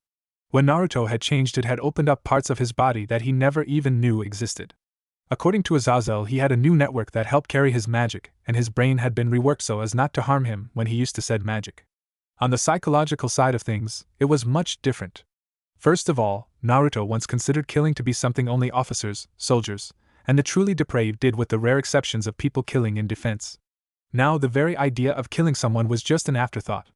On the other, Naruto wouldn't have dreamed of having more than a more active partner as a joke, but now he had no problems thinking that many females was barely enough to state his growing lust. Naruto sighed before summoning another card. This time he summoned the Judgment. "I beneath them come join the ranks of those trapped between holy and unholy. Join my order as the Judgment." Naruto threw the card at Mio as it landed and sank into her chest. Like Gaara, she felt nothing for a few minutes, before her eyes widened, before a dark aura exploded from her body, before she went to the ground and threw up bile, as a pair of black wings ripped from her back, and just like Gaara's, they were bloody. Naruto sighed before he pulled out his phone and made a call. It rang for a few seconds. "Naruto-kun, this is a surprise," said Tsubaki on the other end of the line. "Hey Tsubaki-chan. I know that we need to talk about what happened, but I need a favor from the student council," said Naruto. "What type of favor?" asked Tsubaki. "I need a couple of missing day vouchers, 3 to be specific," said Naruto. "That's a tall order, Naruto-kun," said Tsubaki. "I'll owe you one," said Naruto. The line was quiet for a moment. "Very well. And it will be 2 favors. One as Uzumaki Naruto and the other as a fallen angel," said Tsubaki. Naruto grinned. "Thanks, Tsubaki-chan. You're the best," said Naruto. "I'll bring them to your house later. Hopefully, I can speak with Kushina-san as well," said Tsubaki before hanging up the phone. Naruto turned to Gaara and Neo. "Alright, let's head to Uncle Ice Gym," said Naruto. Location: Ko Town/Ko Academy. Place: Student Council Room. Time: 2000. As Tsubaki looked at her phone, she turned her head and looked to her king, who was smiling at her. "I hope that this won't come to bite us in the future," said Tsubaki. Sona picked up a knight and looked at the chess board before moving it within striking distance of a king. "Uzumaki-san is quite a valuable piece. He's the ultimate wild card. And if a few day passes are good enough for a future favor, I'll be careful. I'm more interested in this personal favor," said Sona. Tsubaki smiled. "That's my little secret, Sona-sama," said Tsubaki. Naruto speaks to Gaara and tells him the truth about the supernatural world and asks him to join his guild. Gaara decides to join the group, but as Naruto is speaking to Gaara, Mio overhears and jumps at the chance to join her senpai. Location, Ko Town. Place, Lightning Court Gym. Time, 1000. The Lightning Court was a large training facility. The outside was white, but painted on the door was the official logo of the Lightning Court. A hand holding a thunderbolt with the words Lightning Court under it. Entering the facility, it was even more impressive. They had an indoor track, a pool, all kinds of weightlifting and cardio machines, as well as 3 rings and an MMA pit. Of course, they also happened to have a permanent ring where they held live shows over the internet once a week. Overall, the Lightning Court had 40 members on its roster. Already several of its members were engaged in training or going over their movies for this week's show. Myo looked on in awe at the Lightning Court facility. For Gaara, it wasn't as impressive since he had been here before. For Naruto, this was one of his homes when it came to training his ability to fight. I had introduced Naruto to the wonders of wrestling at a young age. Tsunade, I, and Shizen were going to America to promote the opening of the New York branch of the Senju Industries. He fell in love with it when he saw Shawn Michaels vs. The Undertaker and Streak vs. Career. Once they returned to Japan, Naruto would spend weeks learning the basic craft of wrestling entertainment and the amount of damage some of the moves could do. While some were relatively safe, if a big man lifts you 7 feet in the air and slams your body into the ground, you're going to feel it. Wow! This is so cool! Yelled Myo before she turned to Naruto. Why have you never brought me here? Naruto smiled. Sorry. It's actually a rule that minors aren't allowed here unless Uncle I or high-profile members of the Lightning Court are here. See, the Lightning Court itself is in indie territory. That means that they have their own schedules and the like. They maintain a steady paycheck and this building due to being an affiliate of Senju Industries. If Uncle I wanted to, he could break out of the indies and into the Japan main stage, but he won't do that as he says that the business is already big enough with a lot of names popping up on the indies. He feels that it would be an insult to do so, said Naruto. Myo turned to Gaara. Have you been here before? I have. I only had a few lessons with B-sensei, but I learned a lot. Last time I was here there were 30 active members outside the main crew, said Gaara. It's expanded to 50 not including Uncle I and the main players who have to be on AJWF television weekly, said Naruto as he waved at the regulars. How many people do they pack in a week? Asked Myo as she wanted to go to the punching bags and rip them apart with her punches and kicks. We pack at least 5,000 people every 2 weeks. We have enough people to be able to switch out on a whim without the product being stale, said a voice. Walking over to them was a buxom blonde-haired woman. She was fairly tall with the top of her head stopping at Naruto's eye level, a fair-skinned woman with a curvaceous figure who generally wore a stoic, aloof expression on her face. Icy blue eyes and straight, shoulder-length blonde hair cut in an asymmetrical bob style. She wore a gray V-neck shirt with the Lightning Court logo on it, black wristbands, a pair of white yoga pants that hugged her legs, and a pair of purple and white running shoes. She walked up to Naruto and smiled before hugging Naruto. So cool to see you again, cousin, said the girl. Hey Samui-chan. I see you're still cold as ice, said Naruto, giving Samui a kiss on the top of her head. Samui pulled away from Naruto before hugging Gaara. Red. Good to see you too. Gaara was able to hide it well, but the blush he had on his face was on full display to Naruto. Samui-san, good to see you again, said Gaara. Myo looked at Naruto and Samui before letting out a sigh. Do you have a blonde fetish or something, senpai? Why do you seem to hang out with so many busted blondes? Asked Myo. Griya was rolling on the ground laughing at her partner. Oh, I love this girl. When are you going to make her a bride? Naruto's jaw dropped. Since when has Myo been such a sassy little thing? Gaara let out a chuckle. She has you there, Naruto, said Gaara. Samui gave a chuckle before she looked at Myo. So, this is your little Kohai? Best fighter on the kickboxing team besides me, said Naruto. That a problem, big boob, sis? Asked Myo. Samui smirked. It's not cool to disrespect your elders. I might have to teach you a lesson, little sis, said the bob-cut-haired blonde. Samui walked right up to her and practically squashed their chests together, giving several males nosebleeds. Myo glared at her. Before she could open her mouth, Samui grabbed and hit her with a fisherman's snap suplex. Myo yelled in pain, before Samui flipped over and wrapped her legs around her arm and pulled her into a falling armbar. Myo had the presence of mind to clinch her hands together to keep Samui from getting the full effect of the attack locked. However, Myo wasn't the vice-captain of the kickboxing club for nothing. Myo raised her hips and rolled before she lifted Samui in the air, showing how strong she was, before she hit her with a sit-out powerbomb. Samui gasped as she was forced to release the armbar, as she rolled away and back to her feet. Samui glared at Myo as blew out cold air from her mouth as the air temperature dropped. Mio, Naruto, and Gaara were instantly on guard at this motion. Samui seemed to realize what she did and sighed, before getting up. Seems I let myself go for a second. Not cool, said Samui. Samui, are you a fallen angel? Asked Naruto. Samui raised an eyebrow at this. So you finally learned about the supernatural, huh? About time if you asked me. No, I'm not a fallen angel. The majority of the Lightning Court are either yokai or humans who are aware of the supernatural. It's one of the reasons for our stiff shoot styles of wrestling, said Samui. You mean all of Lightning Court? Yep, little nine. Seems you finally into the secrets of the big time, said another voice. Naruto smirked at the new arrival. The 5-time AJWF Openweight Champion, 2-time AJWF Tag Team Champion, and 1-time AJWF Heavyweight Champion. Kira B. B was a pretty big guy, but not as big as I was. Dark skin and a muscular build, blonde hair pulled into braids, and a goatee. On his right shoulder, he has a tattoo of the kanji for iron, and on his left cheek, he has a tattoo of a bull's horn. Wearing a black muscle shirt with the Lighting Court logo, white shorts, and black and yellow shoes. Hey Uncle B, what's up? You still hitting the weights getting buff? Asked Naruto. B smirked. You know it, Wyo. So nephew, you finally in on the secret, said B. I guess I am. So are you a demon or a human, Uncle B? Asked Naruto. B smiled. I'm a half demon, yo. Half human, half ox demon. But we're off track. What are you doing here? Asked B. Azazel gave me some cards to reincarnate people into fallen angels. My best friend and vice captain here, however, both are not sure how to control their new powers. So I figured I'd come to Uncle I and ask him to help train them. I's not here, little man. But I can give you 2 people to help train the future champs. Durai and Kurai can handle their training. They're in the underground hall, said B. Thanks, B, said Naruto. I hope you didn't think you're not going out of it, little man. You have to get some practice in too, said B. 1. Naruto smirked at B. I don't plan on getting my ass kicked here, B. Location, Ko Town. Place, downtown area.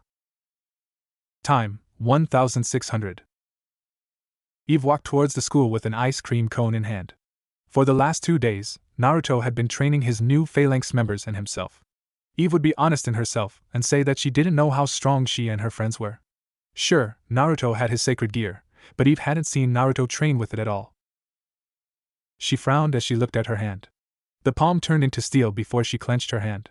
She wanted to join them in training, but Minato was being such a dad and told her that Naruto was one thing and that she was too fragile to go through that hellish training that the LC did. Naruto had been through the training before she had not. This brought another thing to her mind. Naruto had trained with Azazel for a month and then the Lightning Court for 3 days. What was the point? Was he getting stronger? What was his reason for getting stronger? Why did Azazel give Naruto the prototype for the GOAT system? Was Naruto just a pawn in a larger game? She needed to know if one of her loved ones was in danger or not. As she was about to turn and leave, she spotted a young woman looking around for something, seemingly worried about it. As she was looking for a man in a suit walked up to her. Eve frowned at this. The man looked like a classic pervert. Rotund, balding, and overall nasty. Eve wasn't going to let this go. She walked up slowly.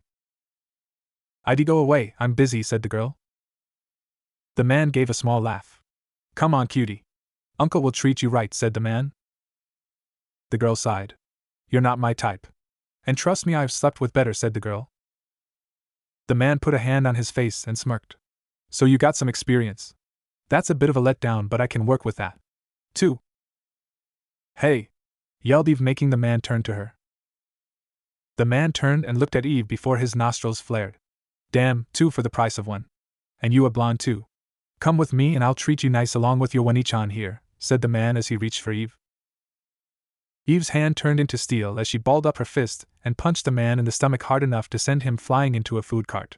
Several people looked at the commotion, and some people pulled out cell phones. The blonde Lolita seemed to gather spit in her hand before spitting in the man's face. Pervert, not even the sexy kind, said the girl.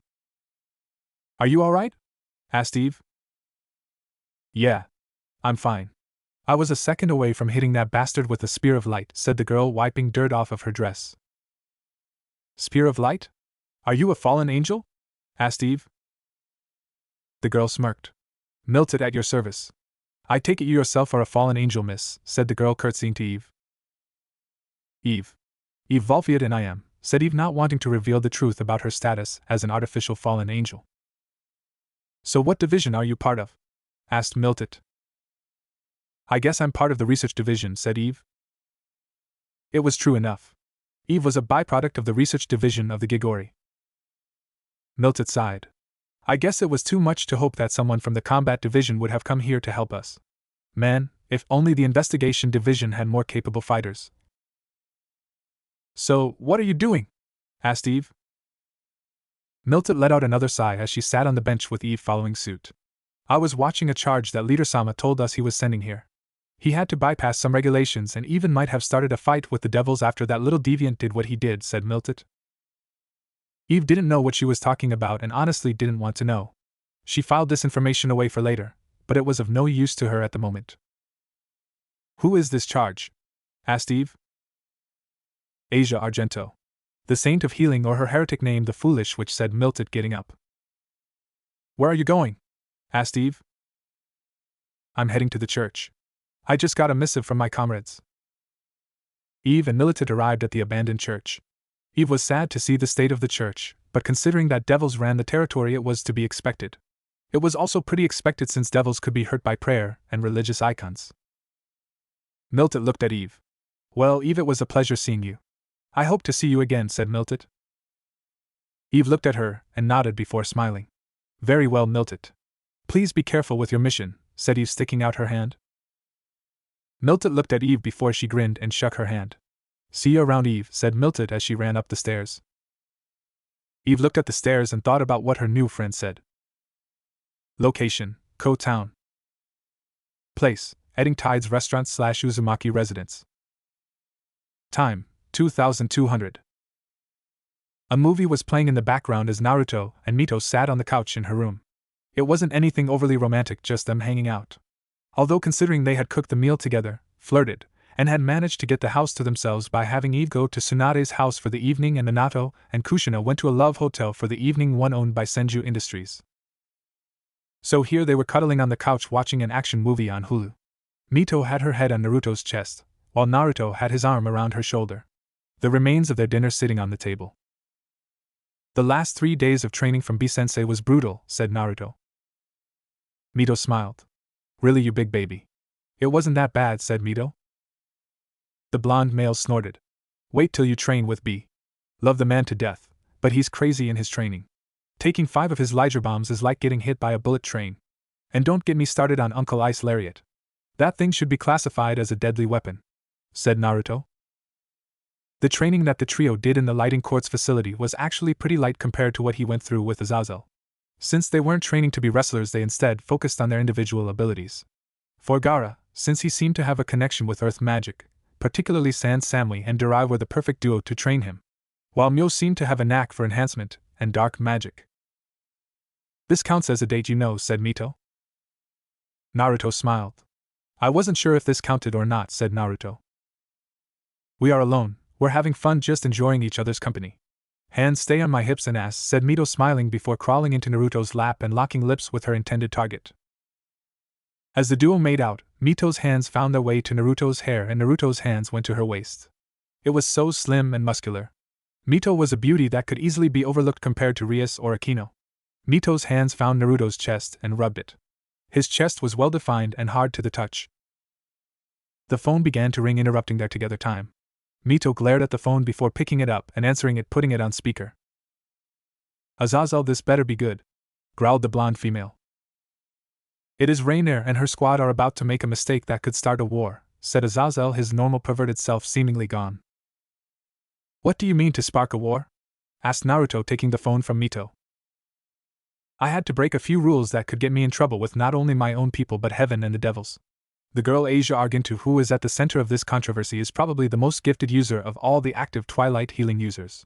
Instead of healing, she's basically reversing the damage to null and even getting rid of the fatigue. There's actually a theory in the Sacred Gear research community that hers has evolved, said Azazel. Evolved? Asked Naruto. I don't have time to get into it, but we'll talk about it later. Right now, I need you to get to the church where they have set up shop and stop them from completing the ritual. I'm already running damage control on my end, said Azazel, hanging up the phone. Guess the date's over, said Mito. Naruto sighed in annoyance. Someone is going to get their ass kicked. Mito, go and get Eve. I have to make a few calls, said Naruto, grabbing his phone. Mito nodded and left the room to go and wake up Eve. Location: Ko Town.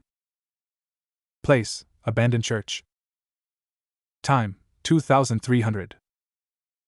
Naruto, Gaara, Mio, Mito, and Eve appeared outside of the church prepared for battle. Naruto turned to his friends and frowned. Alright, listen up, we're not ready for a fight.